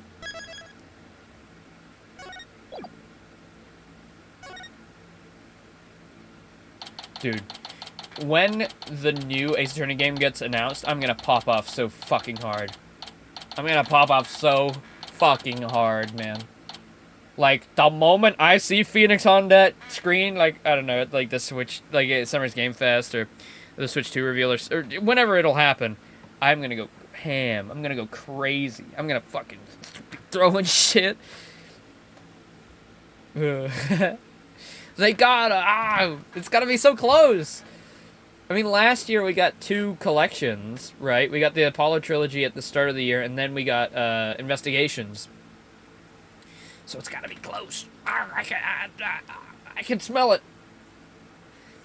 It's in the air. I can smell Gumshoe's musk.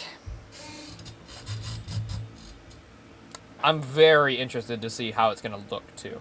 Of course, they're gonna keep the cartoony art style, but I'm very excited to see, like, the upgraded graphics. And I really do hope they innovate a little bit and make it a little more than just, like, kind of point and clicky. You know, my idea for that, you know, little open world hub that you can go around, you know, investigate in a full environment, you know, add a little more depth to the gameplay. You can keep the courtroom battles the same. Like, obviously, they'll probably add another gimmick, like the seances and stuff. That's fine. But as long as the courtroom objections and testimonies and stuff is the same, I think everything surrounding that can be altered for a unique thing. Well, I will be right back, though. I'm gonna go grab that little drink, and then we'll start this lovely case with Edgeworth at the helm. Let's go.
Skibbity, skibbity, skibbity toilet, skibbity toilet, skibbity.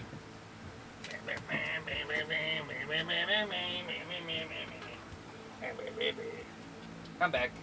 I got my drink.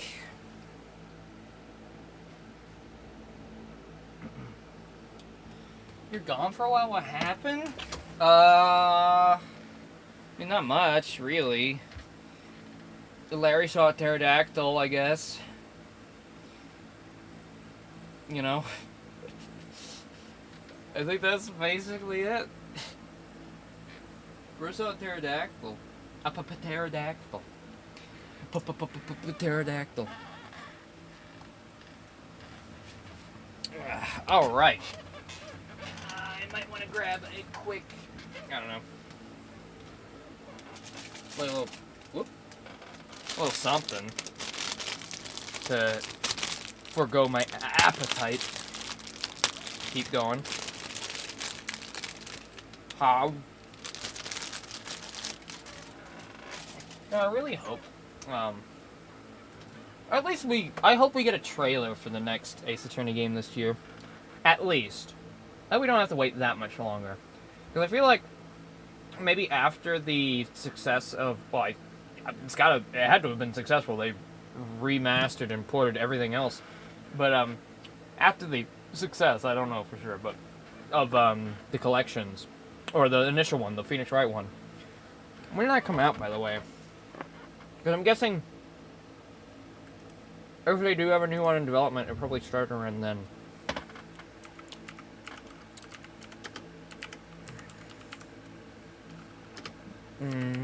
Trilogy release.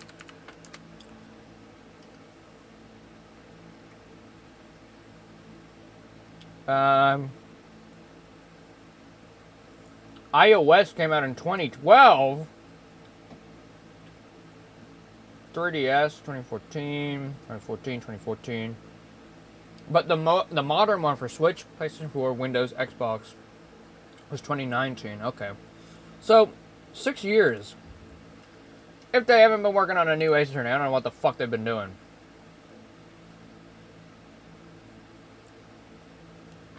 Do you know what you want more? Ace Attorney 7 or Great Ace Attorney 3? I don't know if they're going to return to Great Ace Attorney. Was it that popular?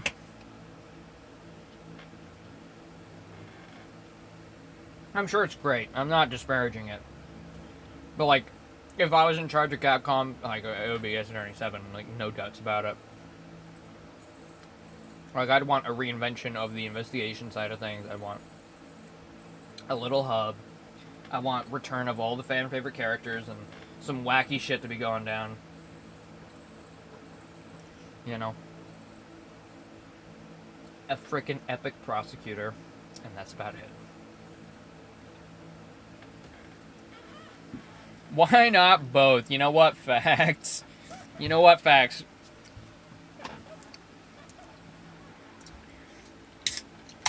Alright. I got my green apple life plus I'm ready to game.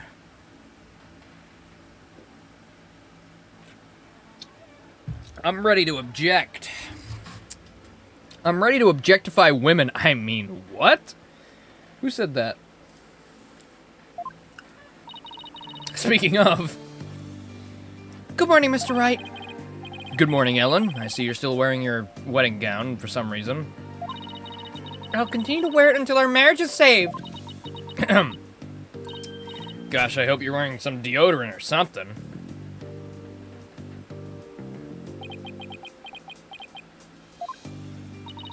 Do you think you came to see how she's holding up? Soren, my love, you came all this way to the courthouse just to see me? Oh, Soren, I don't know what to say. Blueprints. Huh? The engine blueprints. I can't find them. Do you know where they are? Oh, they're in your room, third shelf from the bottom on the right-hand side. I see. He's leaving already? Not a hug, a kiss? I mean, they're married for God's sakes.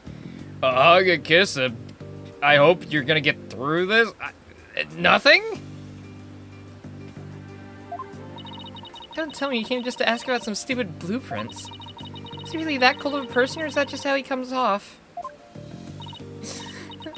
What about me, Soren? Ellen. He's back. Come home soon. I'm lost without you. Aw, well that was actually kind of sweet. Soren! Later.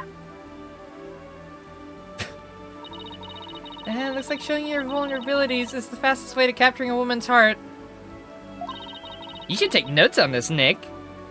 Don't even get me started, Maya. Leave me out of this. I'm just saying, Trucy still doesn't have a new mom. I'm just saying, Nick. You're 35. Like, you ain't getting any younger, neither am I, so, you know.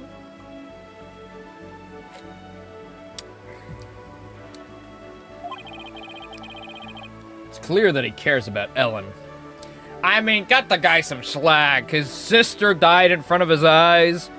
Anybody would be scarred after that. He just needs to see a therapist for a couple 10 years.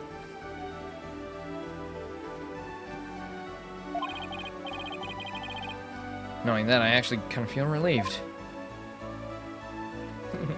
That's true. She has 2 dads already.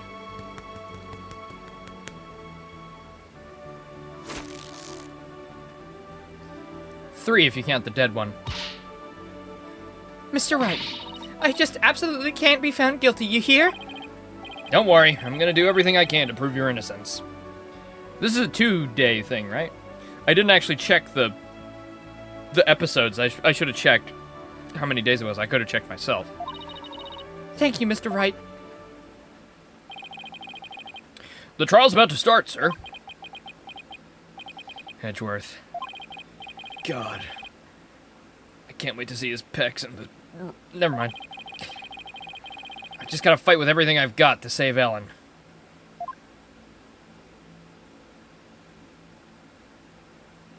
Yeah, I doubt we have everything to uncover the entire case right now, right this second. I wouldn't think so. I wouldn't think so, but who knows? Oh! Day 1, quarters now in session, all rise. Do they have this in Great Ace Attorney? Like this opening? I really like this. I hope they don't get rid of that. It's such a tiny little flourish, but I really like it.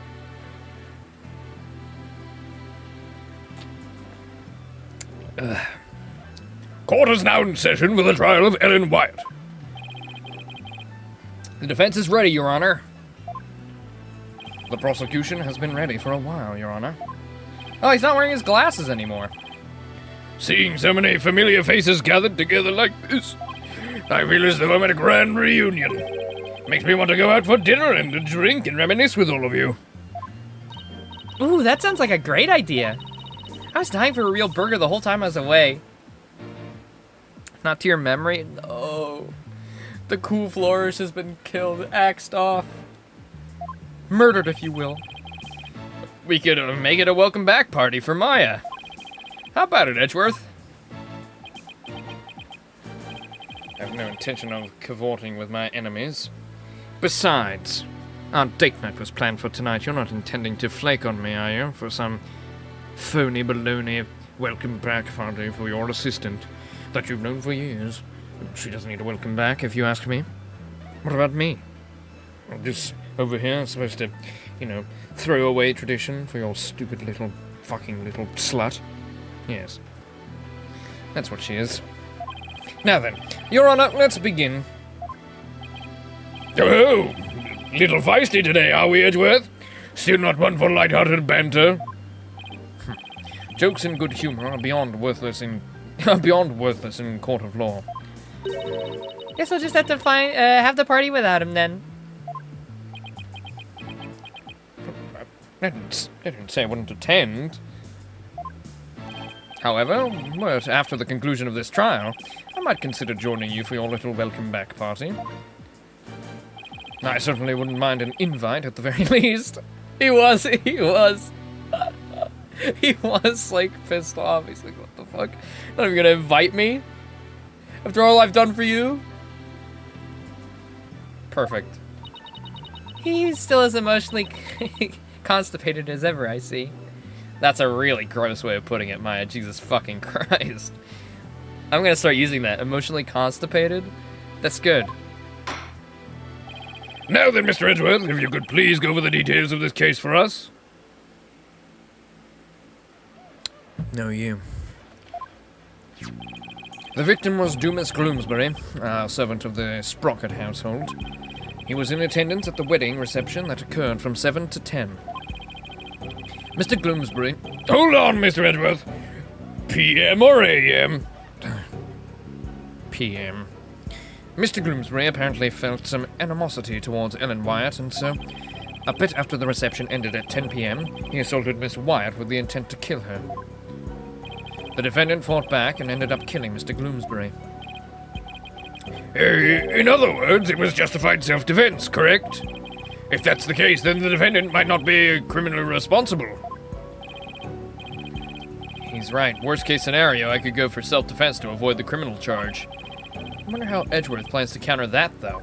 The prosecution's first witness will make my view on the matter very clear, Your Honor. I swear to fucking God, if it's Gumshoe again, I'm going to shit out my cloak and, I don't know, throw it at the defense. It better not be. Very well, bailiff, please bring out the first witness. Oh, hold on, wait a minute. Look at those ankles. Oh, it's Emma's ankles. Of course, it's always the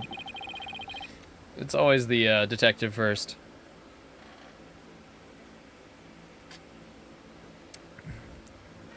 Please state your name and occupation, witness. Emma Skye, forensic investigator. And I'd just like to say, sir, that being in the same courtroom as you is a great honor. Oh, that's right. You're a fan of Edgeworth's, aren't you, Emma? Edgeworth, I mean, how can you forget? You guys had a run-in in Investigations 2, don't you remember? I haven't the foggiest what we're talking about. That comes after this, actually, in release order, so technically, no, I have not. Actually, wait, is that true? I forget. I actually forget. We're good friends and all, Mr. Wright. But just this once, I intend to faithfully and fully testify for the prosecution. And I do mean that wholeheartedly. I expect no less from you, Emma. Yes, sir. I'm gonna do my very best. Although you are able to investigate every piece of evidence. Oh, thank fucking God. I am so sad they removed that. That was like one of the best parts. It's like Resident Evil. Bro, Resident Evil Ace Attorney crossover. If I can play an Ace Attorney game that plays like Resident Evil 4 Remake, I would be the happiest boy on earth. Looks like you lost the popularity contest to Edgeworth, Mr. Nick. I really could care less. Besides, she'll see who's the better lawyer once I win this trial. Yeah, maybe then you'll actually really care less. Now, Detective Skye, if you please.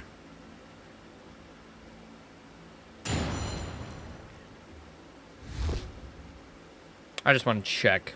I forget, but it's been a while since we've done a Hey Google thing, so.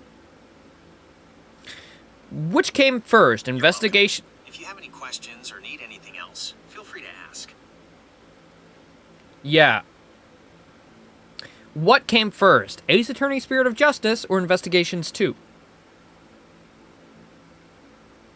The classic chicken or the egg question is a fun... That is, I did not ask that. I said, what came first, Ace Attorney 2, fuck, no, I fucked up. Ace Attorney 2. Hey Google, what came first, Ace Attorney Spirit of Justice or Edgeworth Investigations 2? To determine which game came first. The answer, please. To give you a concise answer, Ace Attorney Investigations 2 came first. Ah. It was released in Japan in 2011. Well, Ace there Attorney you Spirit go. of Justice- So she should know very well then. Edgeworth, you should know very well. Right, because Investigations 2 is still a GBA game, right? So, makes sense.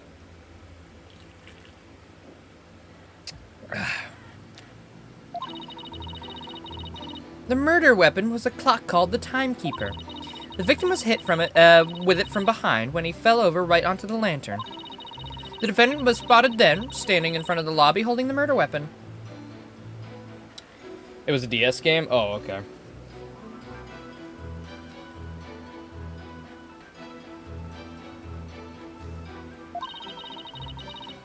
Listen, I only played it on the remastered collection. I'm spouting shit left and right, okay?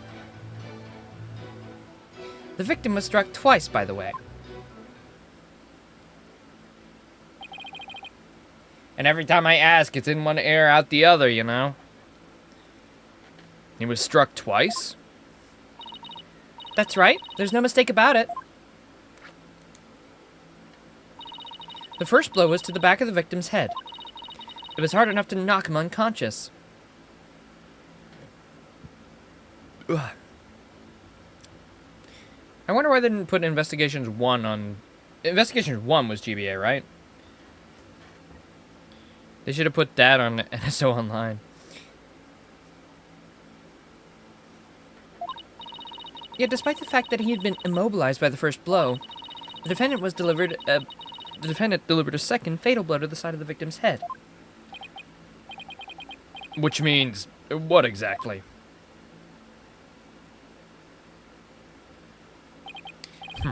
I figured it would go right over your head.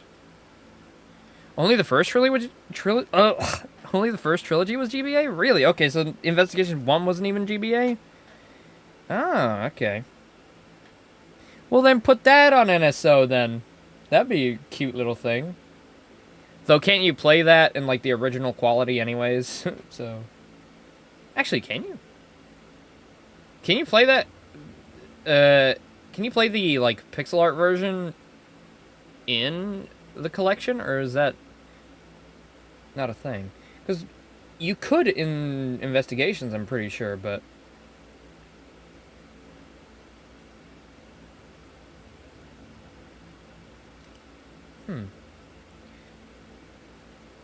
so Investigations is the only one that lets you kind of have the like the pixel art thing. Is that because some people didn't like the remastered, like, how it looked? I love the clean style. The HD versions of the character sprites. I think they look awesome. I don't understand why you would prefer the pixel art version, you know? It's kind of just a debate on you like pixel art more or you like clean, you know, just hand-drawn shit more. I like clean hand-drawn more.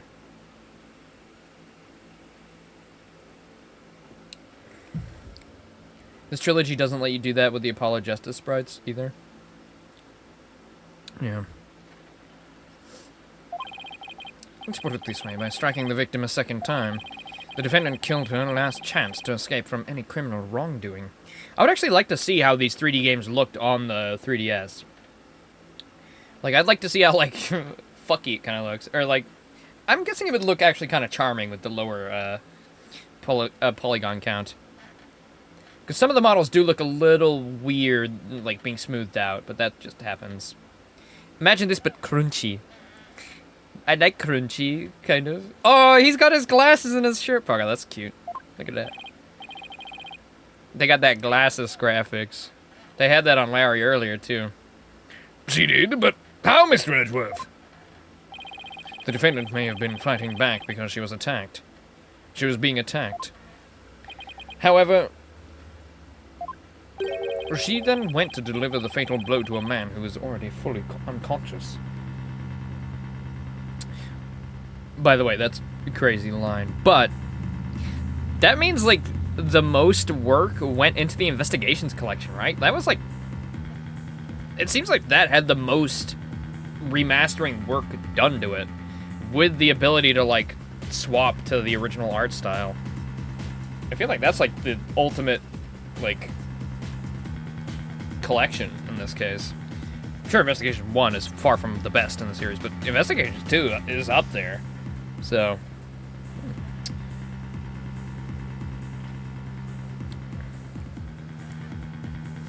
And they had to probably do a lot more sprites, because you have all the character portraits, and then you have all the environments and all the overworld sprites. Nick, is he saying what I think he is? I don't feel so well. And thus, Mr. Wright has justified self-defense. Mr. Wright has justified self-defense been removed from the table. The prosecution intends to prove that the defendant killed the victim with murderous intent. Allow me to belatedly submit the victim's autopsy report.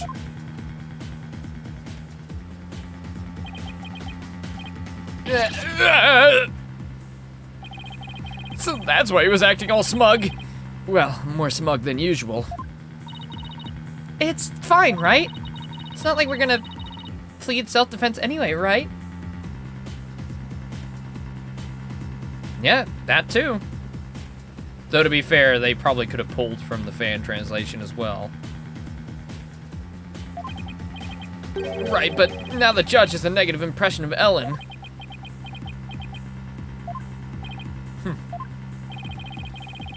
He might not get to prosecute much anymore, but he definitely hasn't lost his touch.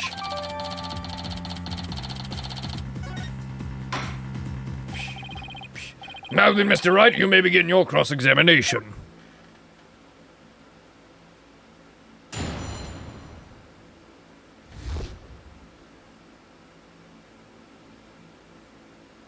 Oh yeah, no, of course. I'm not saying they just copied them.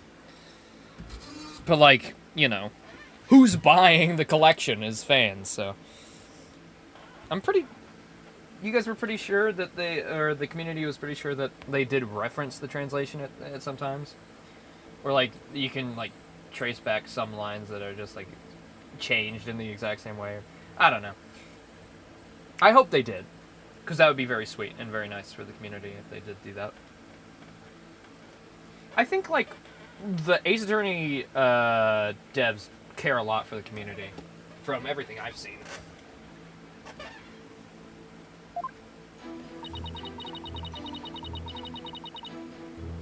A handful of jokes that only make sense if you know about the fan translation. Yeah, I remember you talking about it. It's very cute. It's very cute. Is there a team in Capcom that does Ace Attorney, or is it just like Capcom, quote unquote? There's got to be a team, a certain internal team. Ooh, you know what? I wonder if in the next Ace Attorney game they're gonna use the RE engine. They reach for the Moon engine. That's like their modern console engine. So. Dahlia Hawthorne's nickname from Phoenix came from a fan's translation. Oh, well, there you go. Hey, look at that. Ba ba ba ba ba ba ba ba ba ba ba ba. From behind, he fell over right onto the lantern. The defendant was spotted then standing in front of the body, holding the murder weapon. The victim was struck twice, by the way. Alright, well, let's quickly check the... Okay, never mind. We'll do this first. I wanted to check the autopsy report. Are you completely sure the murder weapon was the timekeeper? Yes, completely. The shape of the injury in the victim's head matches up with the timekeeper. And it's definitely heavy enough to kill someone with. But would the defendant have been able to pick up and swing something so heavy? I tried it myself and I was able to lift it up just fine. Maybe you're just freakishly strong? Nick, if you say that, I'm gonna chalk that up to you being incompetent and stupid. If you say that again, the wrath of a forensic investigator will come down on you like a hail of bricks. Excuse me, Mr. Wright? I'll have you know that some people on the force know me as the dainty forensic investigator. Sorry. Really, you're hardly a delicate flower. Mr. Wright, this is a court of law. Save your antics for after the trial, if you know how. Yes, sir. It won't happen again, sir. Save your antics for the bedroom, you freakish lawyer. Moving on. Bam bam, bam bam, bam bam. Okie dokie. There it is.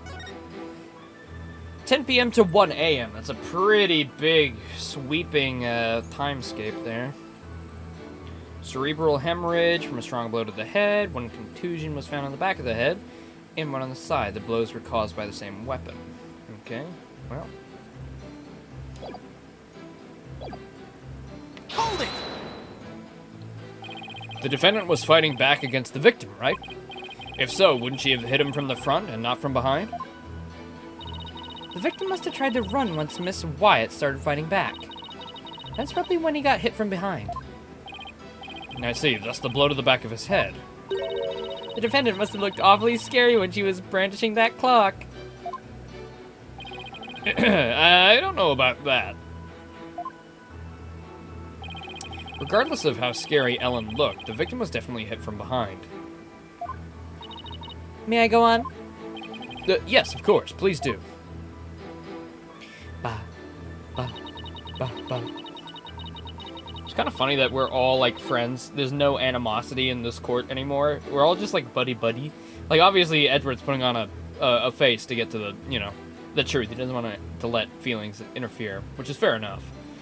Just that's so Edgeworth. But there's no actual, like, animosity between anyone.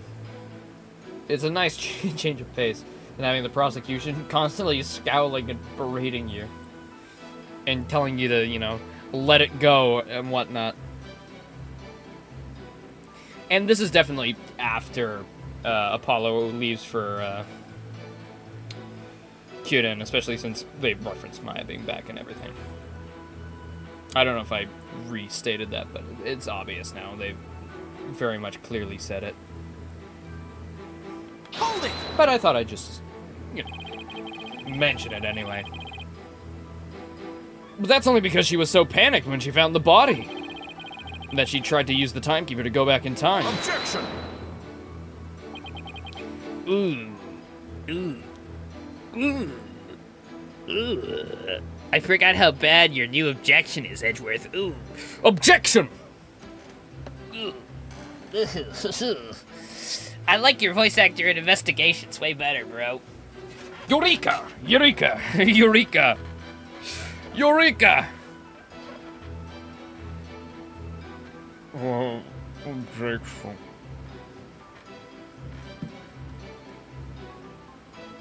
I'm just gonna play his old objection because, like, fuck, it is so much better. How did they fuck up the objections so bad? They were perfect in the OG trilogy. How'd they fuck it up? And it was perfect in Investigations, too. Edgeworth. Classic. Oh. Classic objection. Awkward objection.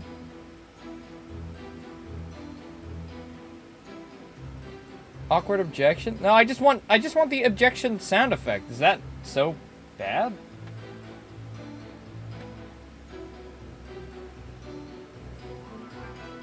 Edgeworth's daddy issues, but every Ace Attorney objection?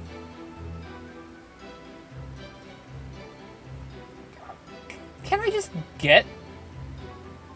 Is it impossible to just have the objection soundbite? Like, has no one documented it anywhere? There's maybe not YouTube. Oh, here we go. Miles Edgeworth objection sound effect. This has to be it. Objection! See, that's perfect. That's him. Objection. It's perfect. Objection. Objection. Objection.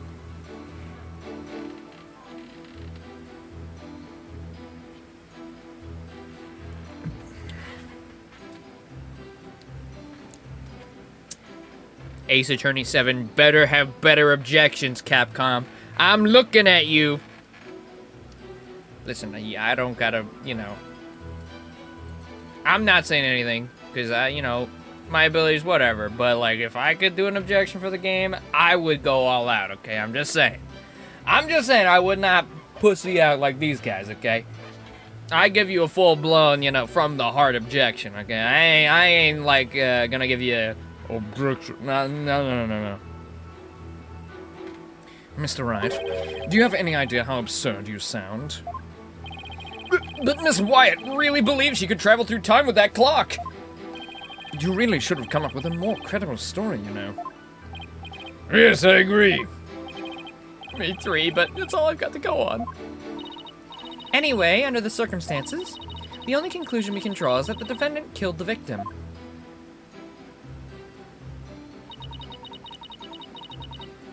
Hold it! Miss Wyatt must have had a chance to escape after she struck the victim the first time. So why did she stick around to hit him again with such a heavy object? Well, about that. Allow me to explain. Why did she strike him again? Indeed, to finish the victim off, of course. This very act clearly shows that she had every intention of killing Mr. Gloomsbury. But Miss Wyatt would never do a thing like that. Then let's see some evidence that disproves my theory. Are you just gonna stand there and take that from him, Nick? I think that was directed at you, Maya, but I can't refute his claim head on, so I'll have to approach it from a different angle. Well, it looks like we won't be getting anywhere until we can refute Edgeworth's claim. Oh, this is so exciting. We haven't taken on Mr. Edgeworth in ages. Yeah. This is gonna make date night really awkward. Okay, Nick, now go get him. No need to rush me, Maya. Alright, I better start by comparing Emma's testimony with the evidence we have. Look for anything any glaring inconsistencies. God, I wish we could, like, talk to everybody and present, people again. Like, I really just want to hear Edgeworth talk about Juicy. That's all I want in life. And I want to hear Maya's thoughts on Trucy, too. They haven't properly interacted yet. Like, they were in the same room one time, but they didn't interact.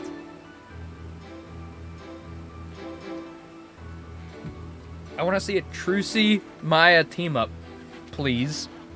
Ace Attorney 7. Alright, so we got an objection. It's the first objection, so it shouldn't be too difficult to garner. It'd be cool if Trucy did fucking anything in the next game. True. Facts. Alright, here you go. I'll give you my little I'll give a pitch. Let's have it so that Trucy and Maya have to team up to find evidence to prove Phoenix not guilty because he's been accused of a crime. And you gotta get Phoenix off the hook for the first case of the game.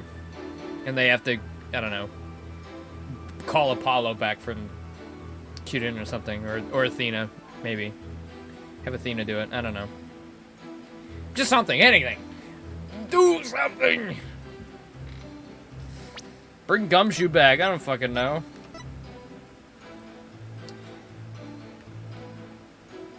Bum bum bum bum bum bum. Suspicious third party in the Vista deck when she was attacked. Right. It's a clock with a secret mechanism. Fell.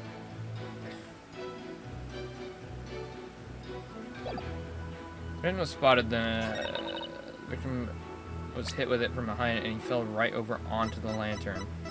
Into the lantern? But how? Why would it even be on the ground like that?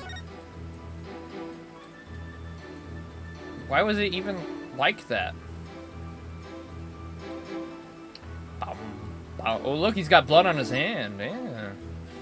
Collapsed inside one of the Pegable lanterns. Scattered around his body were flower petals and a note in broken parts of the lantern. The petals were from flowers not found inside the reception hall.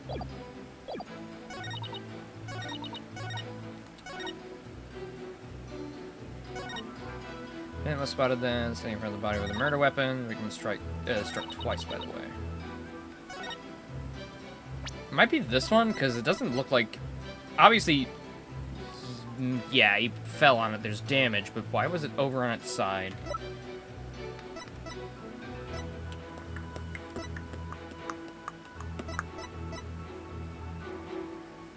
Photo of the hold. Hey, there are those flowers. There are the flowers that were in the Pegaboo or the Pegamoo or whatever the fuck it's called. The Pegable. Sure signs of being hit twice. Yep, okay. It must be this then. Objection! Nope. Wrong! Wrong again, Mr. Wright. Would you care to tell this court what percent sure you are of your claim? Why, of course. I'm 100... Well, 90... Wait, maybe 80-ish? Would you accept 50%? Mr. Wright, I won't have such half-hearted bluffing in my courtroom. Your Honor. Might I recommend that the defense be penalized with 100% severity? Oh, I intend to, Mr. Edgeworth. You can be sure of that.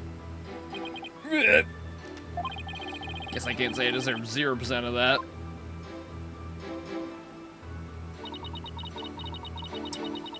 Behind and fell right over onto the lantern.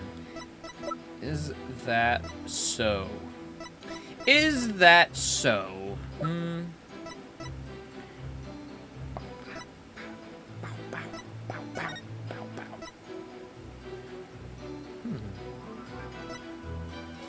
Love is always in the air on the Flying Chapel, the only wedding venue sure to make your dreams take flight.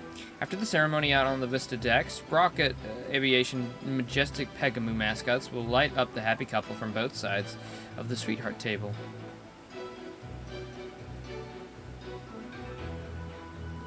Okay. Do.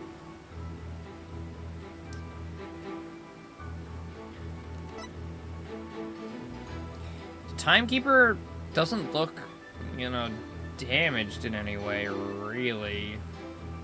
Maybe that's something? Crab Island when convenient, then send her off the Vista deck.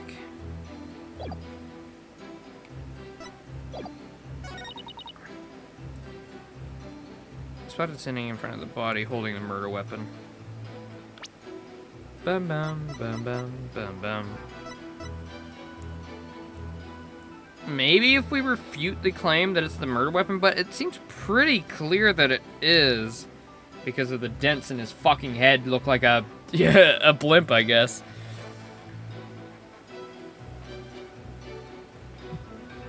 Hard to refute blimp-shaped injuries. Wait, if he was struck from behind, why'd he fall, you know, he fell face forward, right? Is that it? You shouldn't be lying like that.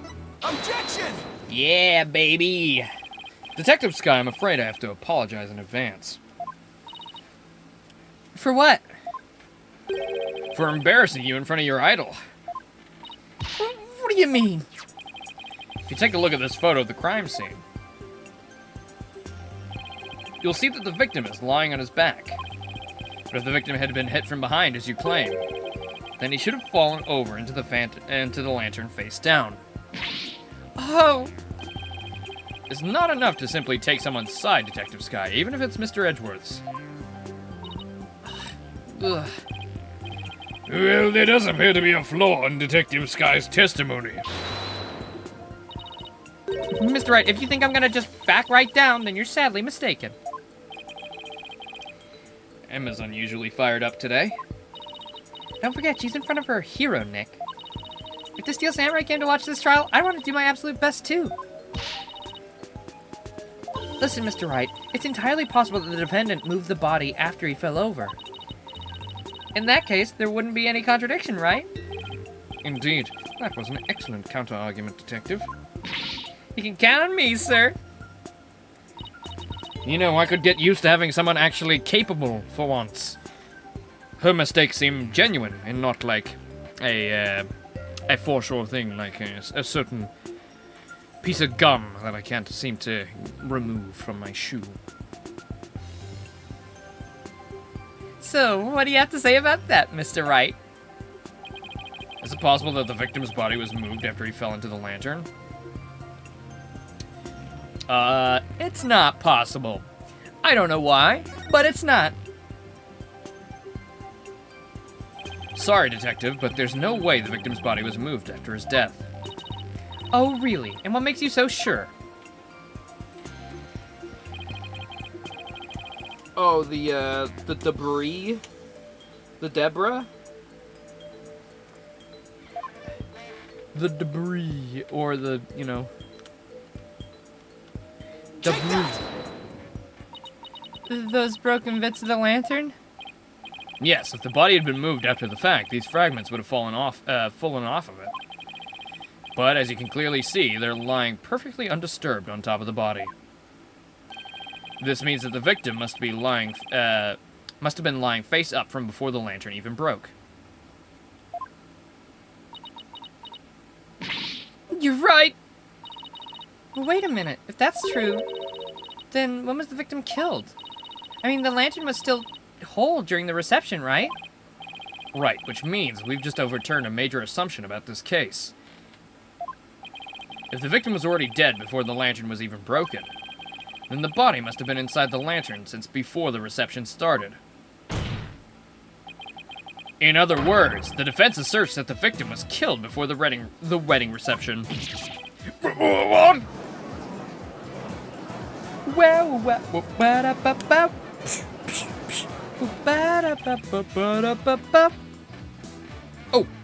Oh! Thanks, Gumshoe. Can always count on you to start playing my theme song whenever I do well in court. In short. Yes, it's pretty boppy. It might even be better than your theme song, Mr. Edgeworth. It's alright, I guess. Miss Wyatt was standing in front of the body after the reception. It wasn't the moment just after the murder was committed. It was the moment she happened to discover the body, just as Miss Wyatt claims. Objection! Oh my god, that's so bad. That is not your voice. That is not Edgeworth. That's not Edgeworth. You just go, objection. It's me, Edgeworth. Hello, everybody. It's me, Mr. Edgeworth. Hello, it's me. He goes, Yes, it is I, Mr. Edgeworth. Yes, indubitably so. Yes, objection. objection! Objection! Objection! Hold it! Take that! Eureka! Wait a moment. Hold on. Hold the phone.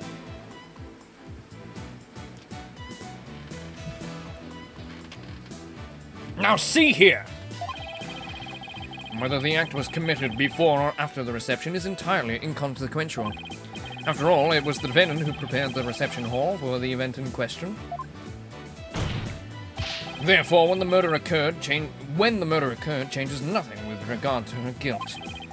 She could have killed the victim before the reception, as you claim, and then tried to hide his body in the lantern after the event ended. Objection! Sorry, but that doesn't make any sense. I mean, Sorry. Where would the body have been hidden during the reception in your scenario?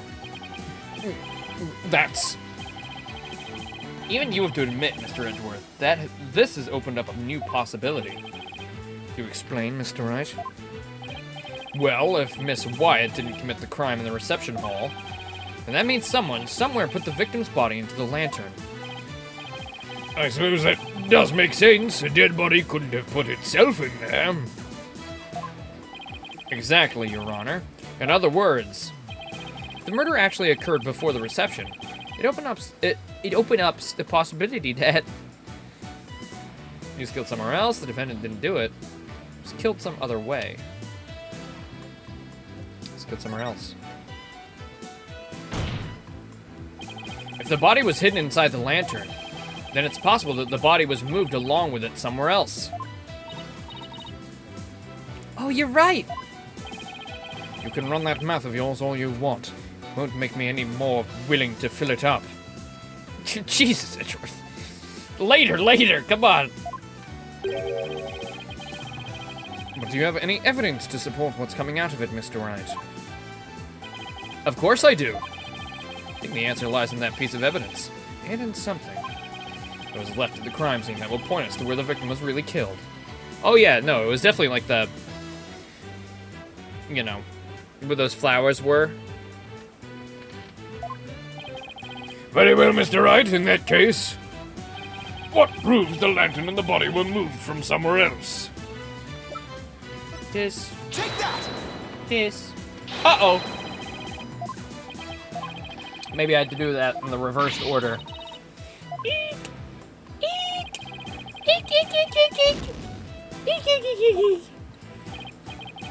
Fine, so that piece wasn't convincing enough. Oh, wow, wow, wow. Take that! Is the photo of the victim again? Yes. I'd like the court to focus on this thing right here. Take that! Flower petals, Mr. Wright. Yep, I was on the ball. These petals are from a kind of flower that were not present in the reception hall. This means they must have gotten into the lantern when it was somewhere else. Just where do you propose this somewhere else to be, Mr. Wright? I propose this piece of evidence will tell us where the flower petal came from. Take that! Please take a look at the flowers in this picture of the hold. Notice how the petals are the same shape as the petals in the crime scene photo. Yes, I see. They do seem to be from the same kind of flower. Objection! That is so bad! That is so bad! That is so bad! Objection! Objection! Objection! Fuck off with that. Not my Edgeworth.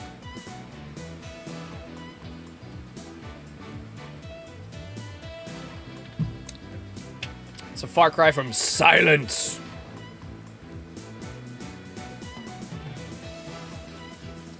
Is that really all you've got? A flower is a flower is a flower. They're all the same. I would hardly call what you presented compelling evidence. I'm afraid I couldn't disagree with you more, Mr. Edgeworth. I gave a flower of this type to my lovely wife once when we were young. So I can assure you that this is very meaningful and compelling evidence indeed. The soundness of my judgment in this matter is backed by nothing less than pure love. But, Your Honor... Let it go, Edgeworth. It's clear you don't know much about flowers. It's not like you have anyone you'd actually give them to, after all. Whoa. Phoenix, what are you saying? You mean you and Edgeworth aren't lovers? But maybe you should study up on them just in case the opportunity presents itself. Did you just say I have no bitches in court? This comes from the type of man who only knows the name of 3 types of flowers. That's hardly relevant to the case at hand. You always give me the same 3 types of flowers whenever we go out. I mean, it's ridiculous. Like, there's more than daisies and roses and daffodils. I mean, come on. Sunflowers, I mean, seriously. The defense asserts that it's highly probable the victim was killed in the hold. The body was then placed in the lantern and moved to the reception hall for some reason.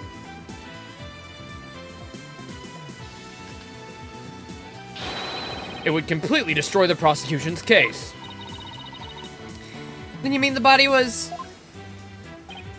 Yes, the victim's body was inside the lantern during the entire beautiful wedding reception, while the defendant and her betrothed were celebrating their love. What? Wow, wow, wow, wow, wow. Oh, wow, wow, wow, oh, wow.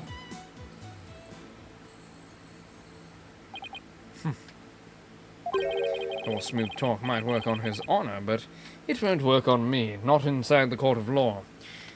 To get me into your bed, well, that doesn't take very much at all, but in the court of law, it's going to take a lot more than that. What are you talking about now? Take another look at all the evidence, and you'll soon see what I mean. I wish you would just tell me already. Detective Sky, I'm sure you've already figured out what I'm talking about, correct? Of course, sir. Mr. Wright's the only one here who hasn't. Why don't you just leave this to me, Mr. Edgeworth? Very well, let's see what you can do. Detective Sky, please give your testimony to this court.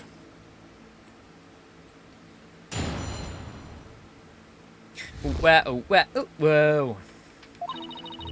The victim could not have been killed before the reception. The autopsy report states that the estimated time of death was after the reception. And that estimated time of death is correct. There's no way it could be wrong. It's clear Mr. Gloomsbury was killed after the reception. And that completely contradicts your claim. I guess so. Tell me you took at least a cursory glance at the autopsy report, Mr. Wright. Appears you've grown rusty since our last outing. Might I suggest you go back and brush up on the basics? Sure, though I must say, you're as cocky as ever, Mr. Edgeworth. I beg your pardon? What are you trying to say, Mr. Wright? I'm just saying that I'll go back to the basics if that's what Mr. Edgeworth wants. I'll prove how badly he's underestimating me with a good old-fashioned cross-examination. Very well. Let's see you put your money where your mouth is, Mr. Wright. Oh, we'll see who's putting anything in their mouth later.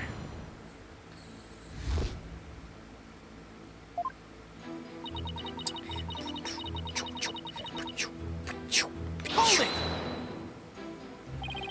You sound pretty certain. You must have some solid grounds for making that claim, right? Of course I do. And you're gonna feel silly when I show you what they are. Ready? Feast your eyes on this. Okay. Hold it! I've read the autopsy report too, you know. And you don't need me to explain it to you, right? How there's no way the victim could have been killed before the reception, I mean? Detective Sky, I think you've overlooked something big. I have? Why don't you take another look at the evidence? But I already looked at all the evidence. And quite carefully, too, I'll have you know. Detective Sky, don't be taken in by his verbal antics. He's simply bluffing, as always. Right, sir. I'm just gonna press all of it, even if there's maybe an obvious objection I'm not getting yet. Hold it! Is it possible that the culprit did something to obscure the real time of death? No, not in this case. There was no snow or anything to keep the body from decomposing. And there's no fridge on that airship big enough to fit a body into. Emma's innocent, drop all charges? She's not even... She's the detective. Bro isn't even the defendant. So you've already checked into that, I see. It all comes down to the estimated time of death, doesn't it? Didn't the killer mess with the victim's time of death by keeping the body on ice? Yeah, if they had the means to. Prosecution's treating the estimated time of death as an absolute. But is it really? I take it you don't think it is, huh, Nick? Well, yeah, it's like 4 hours. Is that really enough time? I mean, like, what the fuck? In that case, we're gonna have to find a way to convince them otherwise. Why is everybody, like, why is nobody telling me when, you know, the reception was? That would help a lot. Because there's no way the reception was fucking 10 to 1 a.m. What the fuck?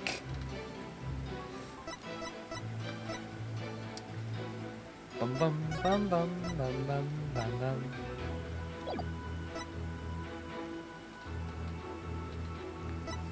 I'm guessing the reception did happen earlier, and then the fake reception happened. The second one. The stage this. Bum, bum, bum. And because of how nervous she looks, this must be from the second one.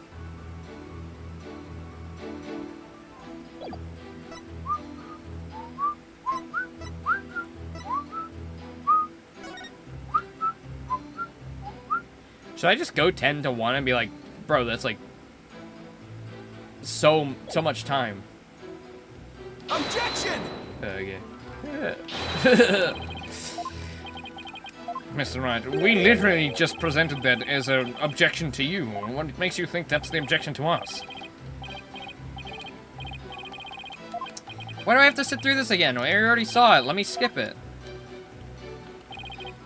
Wait, go 10? Trunks?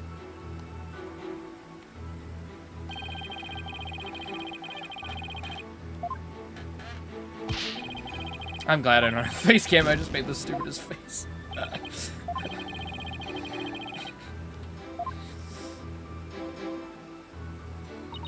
Uh-oh, Goku. Looks like your son killed another guy.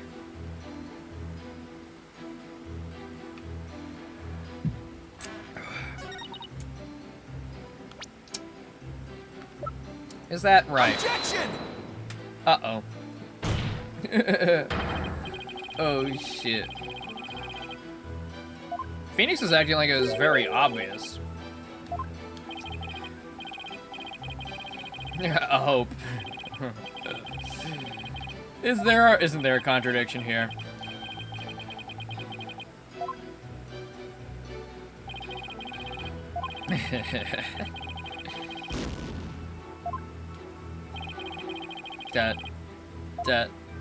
that.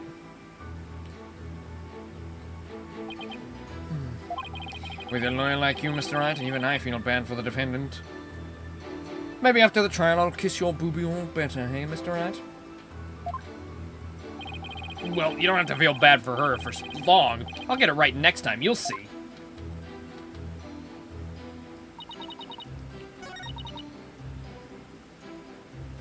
Hold it!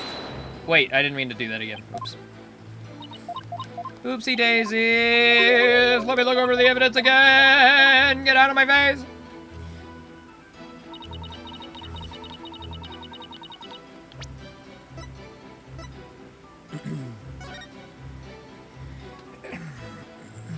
Immediately afterwards, and thus didn't get a good look at it where it was. Right.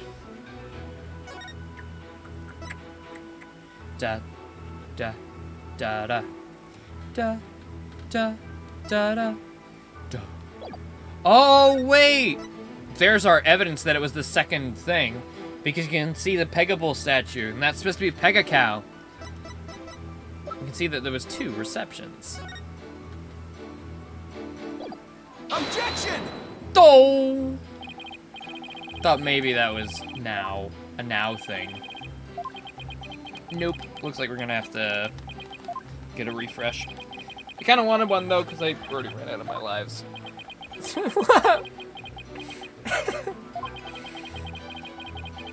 not speaking up at all. Maybe it's shy. Your evidence has said nothing at all to this court. But your choice of tactics speaks volumes about you, defense. Uh-oh. Uh-oh.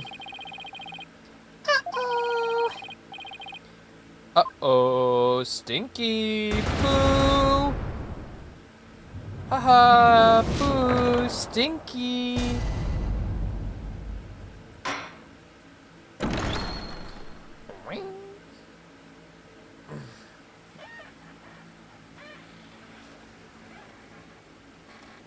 Da da da da da da da da da da da.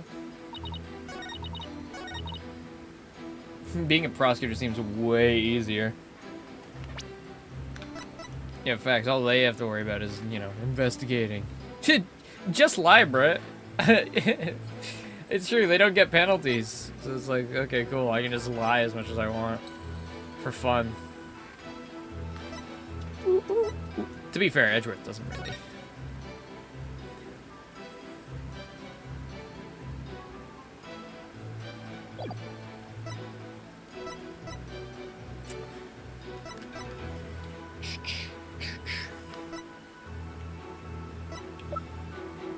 Burgess hates fun, but he likes fun, you know. He's a little bit of a freak if you get, you know. Let's just say he's a freak. Tries to replace into the fog machine to produce a thick fog during the reception. Ooh, ooh, ooh, ooh. Oh wait, dry ice. Objection! I admit that the estimated time of death doesn't contradict my theory. Oh. I agree that it does contradict my theory, I mean. Finally, and that means your theory that the victim was killed before the reception? Is still entirely plausible. What makes you say that? The killer could have falsified the time of death by using a certain item in the reception hall. Please take a look at this. What is that fanciful contraption, Mr. Wright? It's a fog machine, Your Honor, used to create a special romantic atmosphere in the hall. And this machine could have been used to falsify the time of death? Yes, Your Honor, because this machine uses dry ice to perform its magic. Dry ice? Yes, the super cold stuff commonly used to make theatrical fog, right? I see, so your claim is that this dry ice was used to keep the body cold. Oh. In that case, I guess the victim could have been killed before the reception. Got him! Goat ham! Order! Order in the court! Well, Mr. Edgeworth, what do you have to say about this development? The victim was killed in the hold before the wedding reception. The prosecution acknowledges the possibility of this claim. Now we're getting somewhere. The prosecution would also like to thank you, Mr. Wright. For what? Yeah. He just emanates. You know, he just emanates it. I didn't know how a certain piece of evidence fit into this case. But now, thanks to you, I do. What piece of evidence? To get into the hold, one needs a keycard like this one.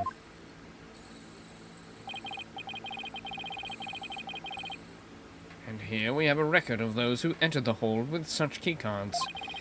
The times aren't specified, but these are the last 3 entries on the day of the murder. And as you can see, the last person to enter the hold that day was the defendant. What? So, the one who moved the body out of the hole must have been... That's right. It was none other than the defendant.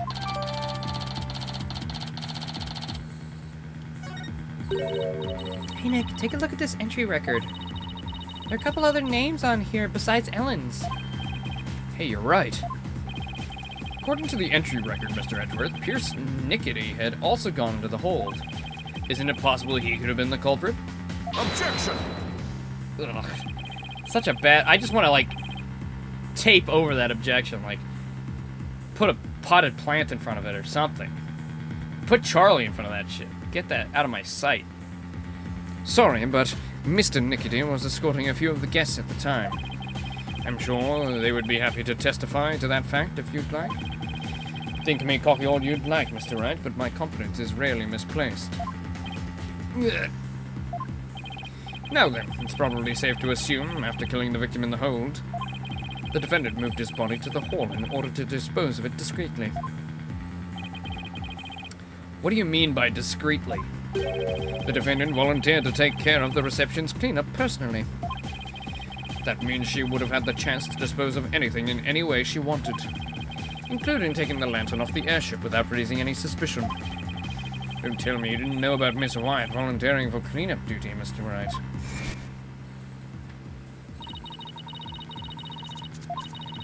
True.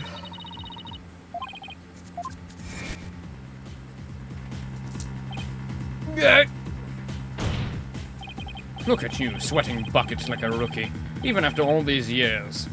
Nevertheless, thank you for proving that the only person who could have killed the victim in the hold is Ellen Wyatt. I mean, hell, you don't sweat nearly as much in bed while we're, fooling around wrestling as we do.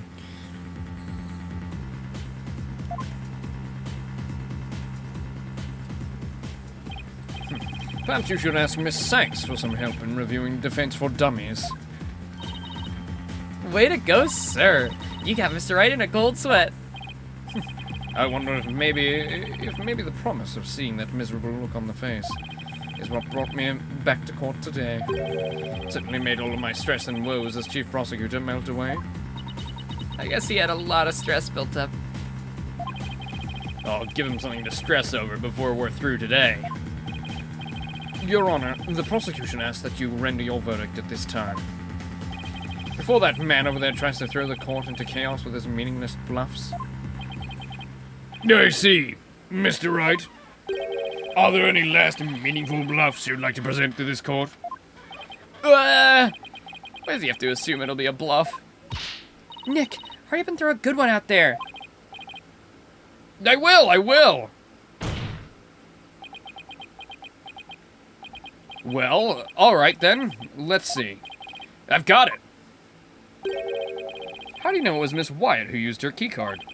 After all, if it turns out that somebody else used her card, it would mean Miss Wyatt didn't do it. Interesting. Are you able to prove this bluff to be true? I assure you, I'm not bluffing, Your Honor. Well, now what? Wait a minute, Nick. I can think of a certain somebody who might have used Ellen's key card. You can? Remember? The one who was sneaking around the hold, despite him not being a family member. Oh, that's right! Your Honor, the defense would like to call a certain witness to the stand. And Edgeworth ain't even lying, because Larry didn't tell him. Take that! I like to call Larry to the stand. That's your witness? Are you saying that numbskull was on the airship? He never breathed a word about that to me. It's not surprising, because Mr. Nickety told him to keep quiet about it. But Mr. Butts himself admitted it to me. He claimed to have found a way to sneak into the Flying Chapel's hold to see Miss Wyatt. This photo he took and gave to me as proof. Then, was it he who moved the lantern with the body inside to the reception hall? You know as well as I that with him, anything is possible. And this is one possibility we should definitely look into. I can't believe this. What in the world is he doing mixed up in this? Come on, Mr. Edgeworth. Remember what we've been saying since elementary school? When something smells, it's usually the butts. Exactly. Ah! That Larry! He'll pay for this! Well, if you want to exact your payment now, he's right up there in the gallery. Yikes! Larry! Bailiff, seize the witness before he makes a run for it. Bro's eyeliner is smearing. Why is this stuff always happening to me? Sorry, Larry, but you brought this on yourself. Let us break for a 15-minute recess. I ask that both sides prepare for the next witness testimony during this time. Bop, bop, bop, bop, bop, bop, bop, bop.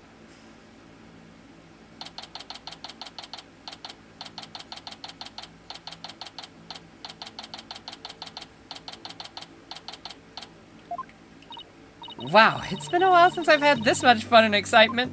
I face off against Mr. Edgeworth. A harrowing tightrope walk for the defense. Ugh, I'm exhausted already. Boss! I'm here for moral support. Athena, are you all done practicing for Trucy's magic show? Well, to be perfectly honest, I sort of ran away. But that's because she was putting my life in danger, I tell ya. I see. I think I'll have to have a one-on-one with her. You're really athletic and fit, Athena, so Trucy probably thinks she can run you ragged. That may be true. Which is why not even Trucy can keep up with me when I run at full speed. Huh, looks like you spoke too soon, Athena. Never underestimate the resourcefulness of a great magician. Huh? Magical girl Trucy Wright's on the scene. No! Now, Athena, it's time to practice human combustion magic. Go on, douse yourself in gasoline. Don't worry, it's a magic trick after all. It's perfectly safe. Now douse yourself in gasoline. Whoa, whoa, whoa. Whoa, whoa, whoa. Run away! Hey, you're not getting off that easy. Come on, just have her and Maya interact. Please, man. Yeah, they get along so well, don't they? Reminds me of the good old days. You, me, and Pearlie. Oh, and Detective Gumshoe. Can't forget him. We had all kinds of fun at crime scenes back then, remember? Where is Gumshoe, actually? Now that you mention it. Leaving me to do all the serious investigating, as I recall. Order'll now be back in session, Mr. Wright. Right, thank you. So Larry's the next witness, right? I can't wait to see what happens. Sadly, I can hardly imagine it. Gumshoe name drop? Oh! Hey, pal! Don't forget about... Sorry. No, not today. I'm a classic character. Hell, I'm on the scene in the first game. I'm not given an invite to the last one? Sorry, Gumshoe, you've been replaced. But what about all our times together, Mr. Edgeworth? Well, I'm no longer in need of a detective, really. I'm the head prosecutor, so off you go. Back to your noodles and whatnot.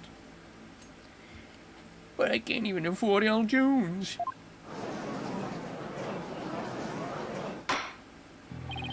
Court will now reconvene. Hey, Nick! Edgy! The two of you are gonna tag me out to dry, aren't you? No, not the both of us, just Mr. Wright. Nick, how could you? I don't really think he did it, of course, but I gotta use whatever leads I can. Mr. Butts, there's a possibility you moved the lantern that had the dead body in it.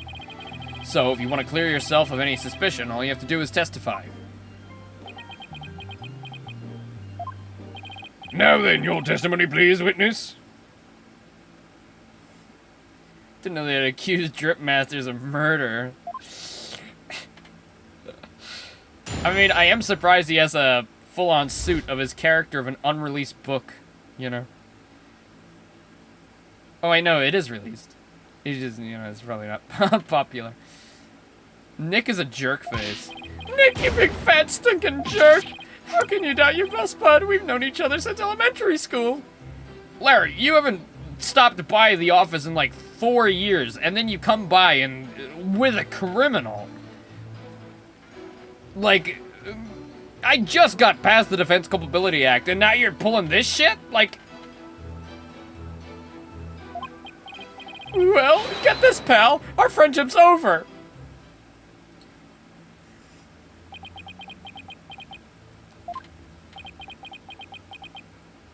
My friendship with Phoenix Wright is over. Now my best friend is Trucy Wright. The soon-to-be legal daughter of Phoenix Wright. Hey, you stay away from my daughter, freak.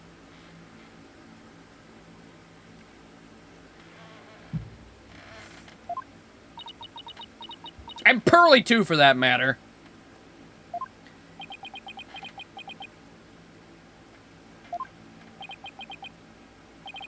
Well, go ahead, Mr. Wright. He's all yours.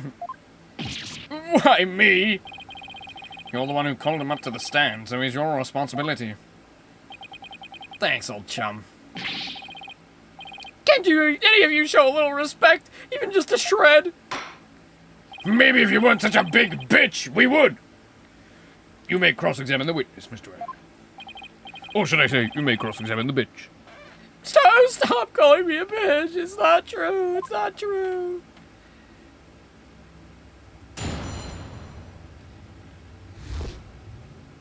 Nick is a jerk face. Hold it! Come on, Larry. Can't you please give me something real to work with? Don't think I don't know about your tricks. If I say something careless, you're gonna shove some evidence at me with a loud objection! I'm gonna see a smug look on your face. Yeah, well, that is my job.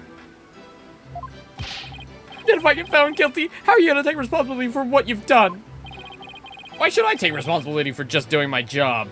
I'll be taking the money out of my defense's bank account. I mean, you know, that's all I'm really doing. You heartless jerk, don't you have any compassion for me? If you committed murder, then no. Hold it! I'm sorry, Mr. Butts, but if it wasn't Miss Wyatt who that entered the hold with that card, then you're the most likely suspect. Nick, are you seriously doubting the innocence of your old childhood friend?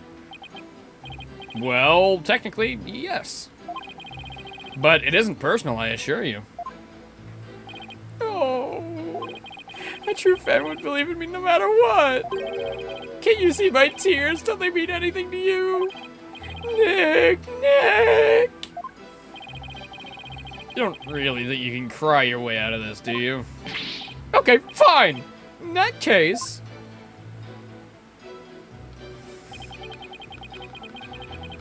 Hold it! Larry, listen to me. Shut up! I'm not talking to you anymore! This is getting us nowhere. Come off it, Larry. If you don't quit fooling around and start testifying, Miss Wyatt will be found guilty. For real? FR, as the kids say. If no new information comes out of this cross-examination, then yes, Mr. Butts, for real. Not that I would have a problem with that myself. Larry, just tell us the truth already. Did you or didn't you go into the hold and move a lantern up to the reception hall? I never moved any bull lantern, I tell ya! Bull lantern? What? Did I say something weird? You told me that you didn't attend the wedding reception.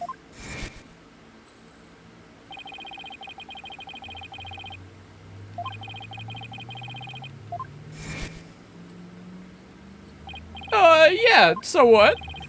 Then that's odd.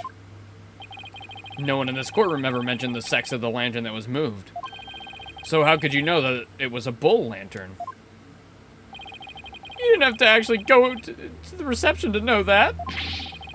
Anyone could tell there was 2 Pegabulls by looking at the Flying Chapel's pamphlet. Oh my god, he lied. Who would have guessed? All I can tell right now is that there's a strong sense of bull in the air. Please add that last statement to your testimony, Mr. Butts.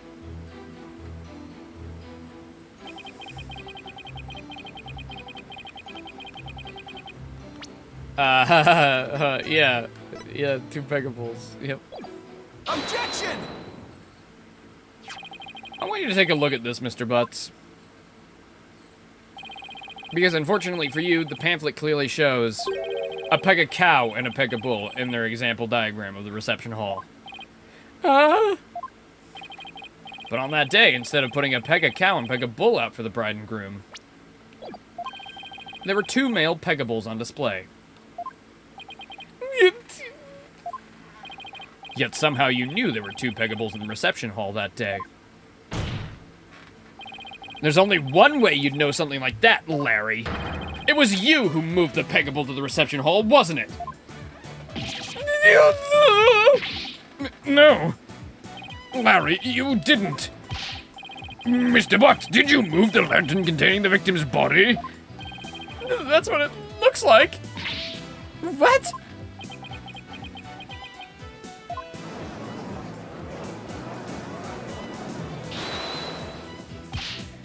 Wait, Nick, you don't think I'm the murderer, do you? Maybe you and Mr. Gloomsbury were fighting over Miss Wyatt and you ended up killing him? Maya, not you too.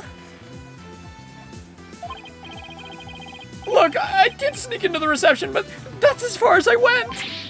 You know me, I wouldn't hurt a fly.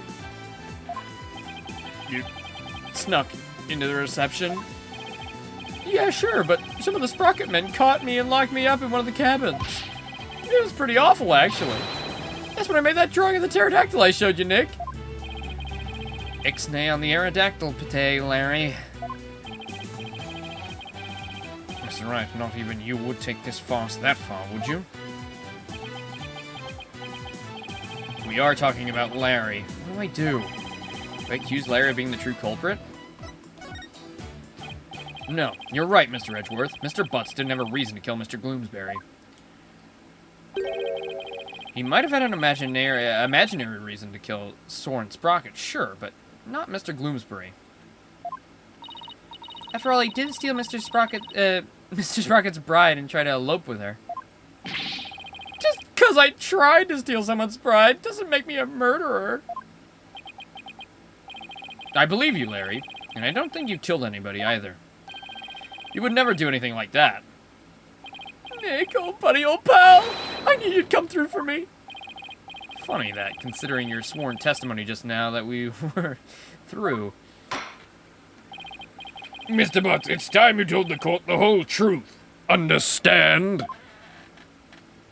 My dad works at Nintendo. Ace Attorney 7 will actually be a JRPG, and it'll play like Resident Evil 4 Remake, and it'll be in the RE engine. Oops, I wasn't supposed to say that. Just like Nick said, I'm the one who moved the lantern.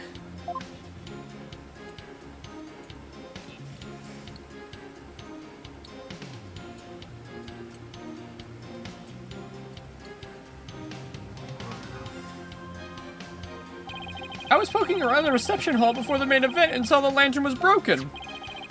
There was a note on it and it said, exchange with the one in the hold, Ellen. So I decided to do Ellie a favor. So you switched the lanterns before the reception, did you? Then that means the victim really was killed before the reception.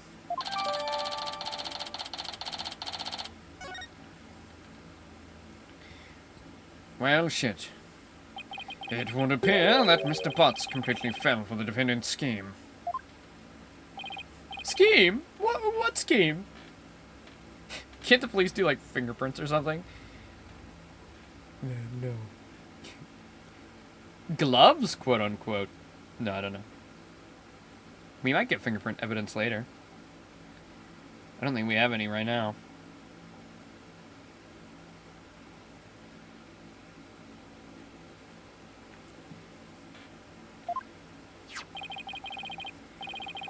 This note from the defendant, exchange with the one in the hold, Ellen. Mr. Butts moved the lantern with the body in it up to the reception hall because of this note. And thus, he had become a suspect in Mr. Gloomsbury's murder. That second lantern did feel pretty heavy. But I never would have thought there was a dead body in it. I guess the true culprit was sloppy forensics work. Don't tell Emma that. She will fucking kill you. And then we really will have to defend her. Again. What was a note like that doing... Oopsies. I dropped my fidget cube. What was a note like that doing on the lantern? Doing on a lantern in the first place? Doing your mom. Doing your mom. I'm doing your mom. You know, right? You got it all wrong, Mr. Edgeworth. I left that note for myself. It was simply a reminder because I can be very forgetful. Objection! God, I hate that objection. Ah. Ugh. Objection! Better. Better. I feel better now. No, you know, no disparaging words to the voice actor. I'm sure, you know, it was the way they told you to do it, but God, I hate it. That is not Edgeworth.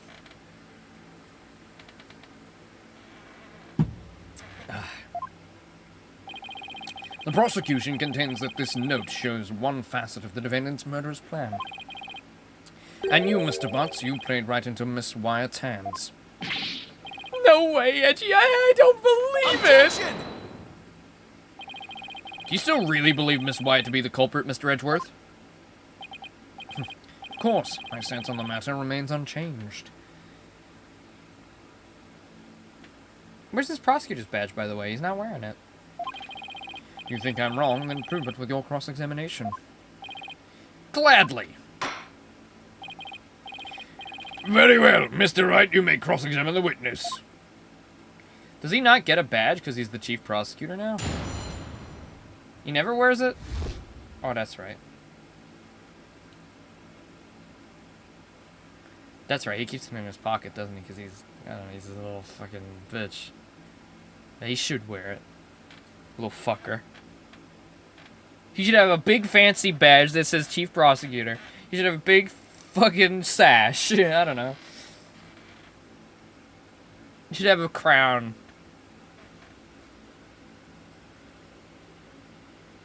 It just, being able to see where his badge is supposed to be, just, I don't know, it pisses me off a little bit. It's like, just fucking put it on, asshole. I can see the little nodule where you're supposed to put it. Pissing me off with your lame-ass objections and not wearing your fucking badge, bruh. It's just like Nick said. I'm the one who moved the lantern. I was poking around the reception hall before the main event and saw a lantern was broken. There was a note on it that said, exchange with the one in the hold, Ellen. So I decided to do Ellie a favor. Okay. Okay. Hold it! Why don't you tell us sooner? Because I knew you guys were gonna be suspicious of me, that's why. We're suspicious of you now because you tried to hide it. My thoughts exactly. Well, now I've told you. Happy? So how about letting me go? No, not yet. We need you to stick around to sort a few things out. Fine.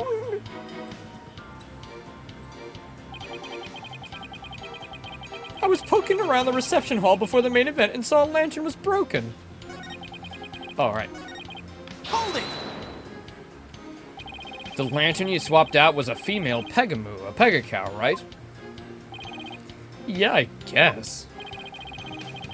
Why'd you replace a female lantern with a male one? Because I was too busy trying not to get caught. I didn't have time to check for little details like that. You didn't want to get caught. You could have just left well enough alone, you know? Whatever! Anyway, when I took a look at the broken lantern I saw...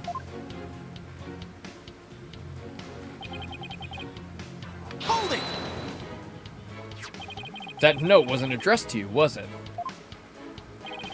Well, I guess not, no, but how could I let my dear sweet Ellie do all that physical hard labor on her own? It's precisely the thought process that constantly gets you in trouble, Larry. Besides, it was my big chance to show her how much I cared about her. You know, every time I see Larry, I feel bad for him. I wish you'd get a girl that actually didn't treat him like shit, but he kind of deserves it. Not gonna lie, he fucking deserves it. Like, that's mean to say, but he fucking deserves it. He's a bastard. He's a literal fucking bastard.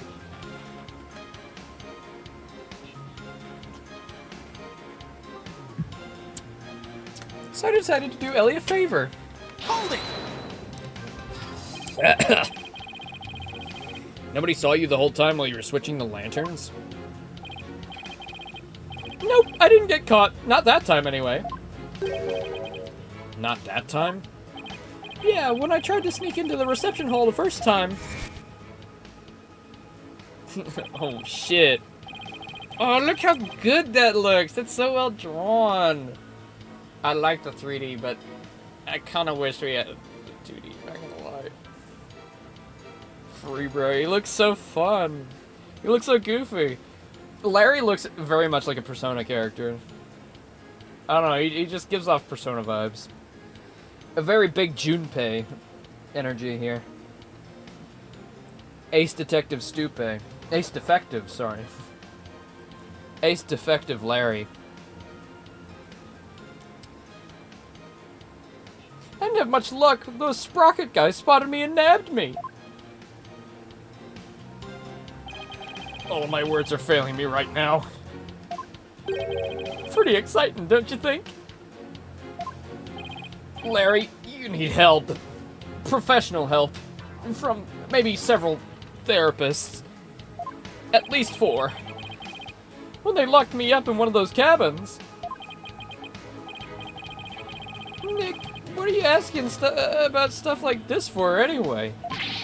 Shouldn't you be trying to prove Ellie's innocence? Well, is that statement of his important to the case? Oh, it's important. Mr. Butt's trying to crash the reception and subsequently getting locked up in a cabin. I believe that these might be important facts in the case, Your Honor. Very well. Mr. Butts, please add that statement to your testimony. We're slowly creeping towards the pterodactyl he saw. Hold it! So you got locked up. Then what happened? I broke out. Then I started looking for Ellie and wandered into the reception hall again. That's when I saw the broken lantern and, well, replaced it. Even after they caught you and locked you up, you still went looking for Miss Wyatt? But hold on a minute. What is it, Nick? Maya, doesn't something seem weird to you? Larry's saying he replaced the lantern after he broke out of the cabin. That's right. Oh, wait, huh? Oh, this is gonna be our proof of 2 receptions? You're right. It doesn't make much sense, does it? Mr. Wright, have you found an inconsistency in the witness's statement? Yes, I believe so, Your Honor. Mr. Butts moved the lantern after he broke out of the cabin. That contradicts with this.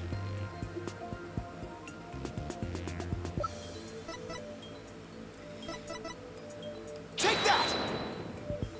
And in what sense does this piece of evidence contradict with the statement? It doesn't contradict at all, does it? Indeed. Ugh. Oh, don't mind me, Your Honor. It looks like I just made a tiny mistake, that's all.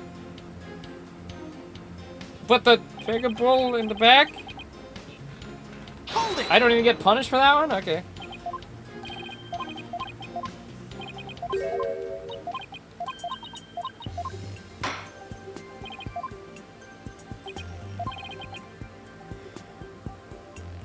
After he broke out of the cabin, but that contradicts with this.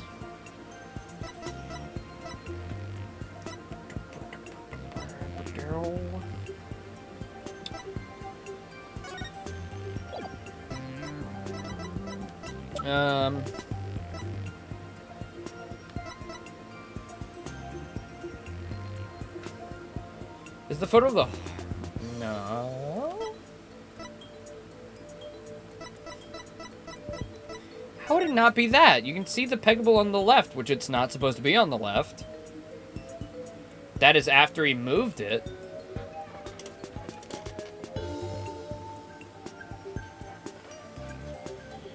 I was trying to see if that person behind that those flowers was Larry, because that's where his that's where his wallet was.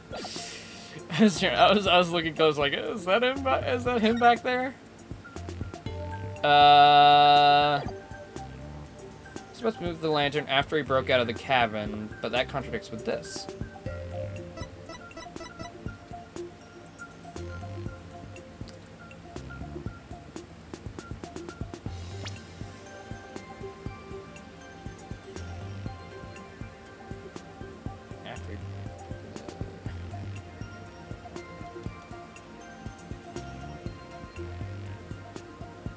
Who is the victim, by the way? Oh, the victim is another one of the... No, he's another one of their servants. Like our bride-to-be. He was like head servant. He was jealous, I think, of Soren, I think. And he tried to kill our girl. Maybe it's like a if I can't have you, no one can, or something like that. I don't know. I just sneak into the reception hall, but I got caught and locked up in a cabin. I thought that was like proof that, you know, if he got caught at the reception, locked up, and then, you know, could get into the reception where the broken thing was, he could replace it. No? Or that this is broken too, maybe? Take that! Is that? Yes, it's the broken lantern, Your Honor. Oh yeah, I guess how would it get swapped back? Sure.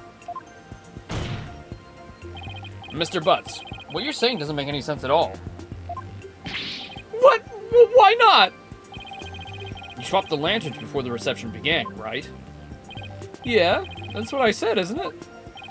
But you also just said that you swapped the lanterns after you got locked up in a cabin for trying to sneak into the reception. In other words, you're saying you swapped the lanterns both before and after the reception took place. That certainly doesn't make any sense, does it? Mr. Butts, did you swap the lanterns before or after the reception? Which was it, before or after? There's a world of difference between the two. Well, Mr. Butts, I guess I can't expect guys like you to understand. In a nutshell, it was both before and after the reception. What? I tried to sneak into the first reception and got locked up. Yes, that's exactly what I was saying. I just presented the wrong evidence. But I think the second photo does kind of prove what I was saying anyways.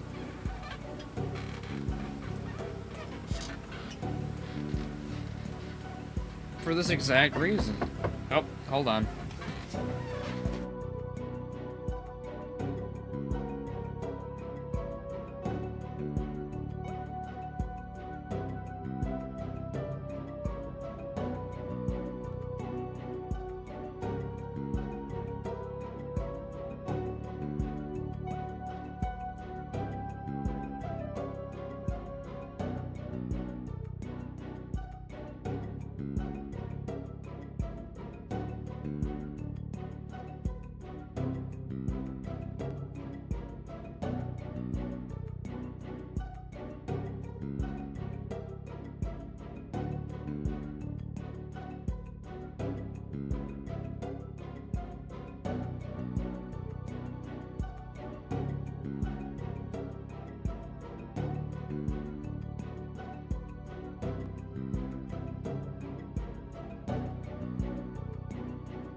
Okay, I'm back. My mom just tried to get me pizzas. Like, I'm in the middle of streaming. I can't take a pizza right now. I can't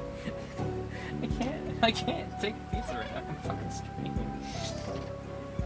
I will eat that quite soon. We're just about done here. I was gonna try get this court done today, but I don't know. We've already been going 4 hours. Why would someone hold 2 receptions? Oh, no, there was only supposed to be 1. The second one is part of the murder plot. It was forced by the real murderer so that, you know, our girl would have the fucking wacko idea that she time traveled. And it's so far out that, you know, nobody believes her, so she'll be found guilty. The first reception. Uh-oh, I don't like where this is going. Then, through the power of Ellie's pendant, time got rewound. and we went back to the time before the reception. It was after that that I replaced the lantern. So it was both before the reception and after the reception. Got it? We went back in time to before the reception. So of course the reception would take place one more time after that, right? That's why what I said makes perfect sense. Mr. Wright, what in the world is the witness talking about? Has he developed some sort of intellectual ailment I'm not aware of since I saw him last? That was a really eloquent way of putting it. Is he mentally ill?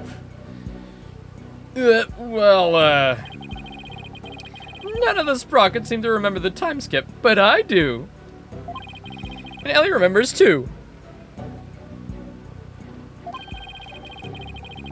I think the power of our love for each other made that miracle happen.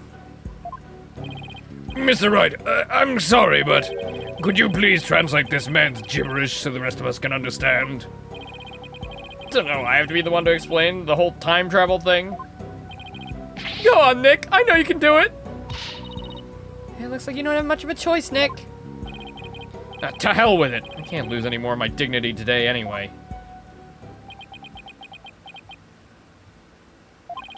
The defendant, Miss Ellen Wyatt, has told the defense the following strange story. She said that after the reception ended, she was attacked by Mr. Gloomsbury. She claims that she was being assaulted. As she was being assaulted, she made wish upon her pendant. Please take me back to that blissful moment. In doing so...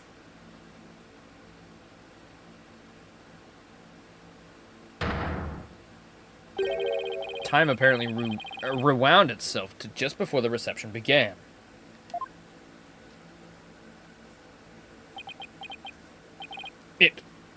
What? I know it's hard to believe, but think about it this way. Through the power of the pendant, both Ellen Wyatt and Larry Butts experienced time travel. What?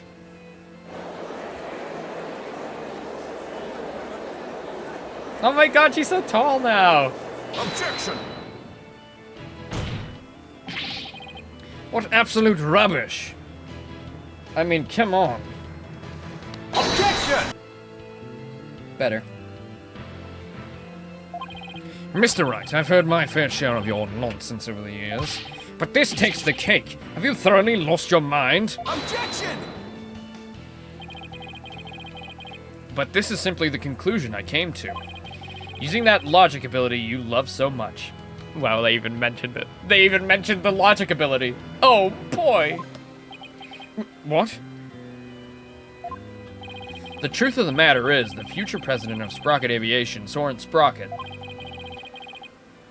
The Shitsu ramblings are insane.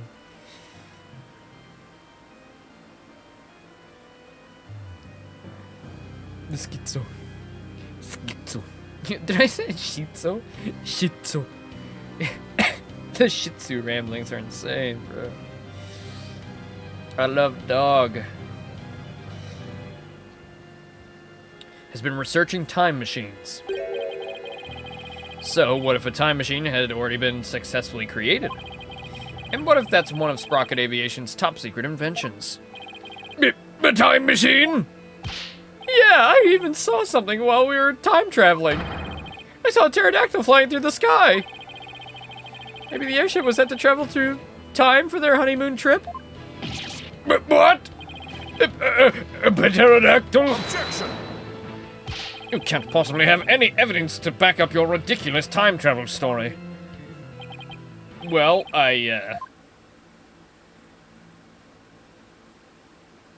Seriously, Mr. Wright, think about it logically. It's not possible, not yet. As I thought. In any case, I now have the evidence to prove that you're no more intelligent than Larry. Not so fast now, Edgy. I'm not the same old Larry you used to know. No. You want evidence? I got your evidence right here. This is the photo I secretly took of the first reception. What? What? Yep, I withheld evidence yet again. Larry, I can't believe you. Anyway, good job. All right, I think that's a good place to end for today. Sorry to cut it at a weird point, but I'm hungry. I'm hungry, and we've already been going for 4 hours. I think that's a good, solid stream. We did the first investigation and half of, maybe a little more than half of the first courtroom day. So tomorrow we'll continue. I'm not sure if we're going to do Balatro, but if we are, it'll be very soon.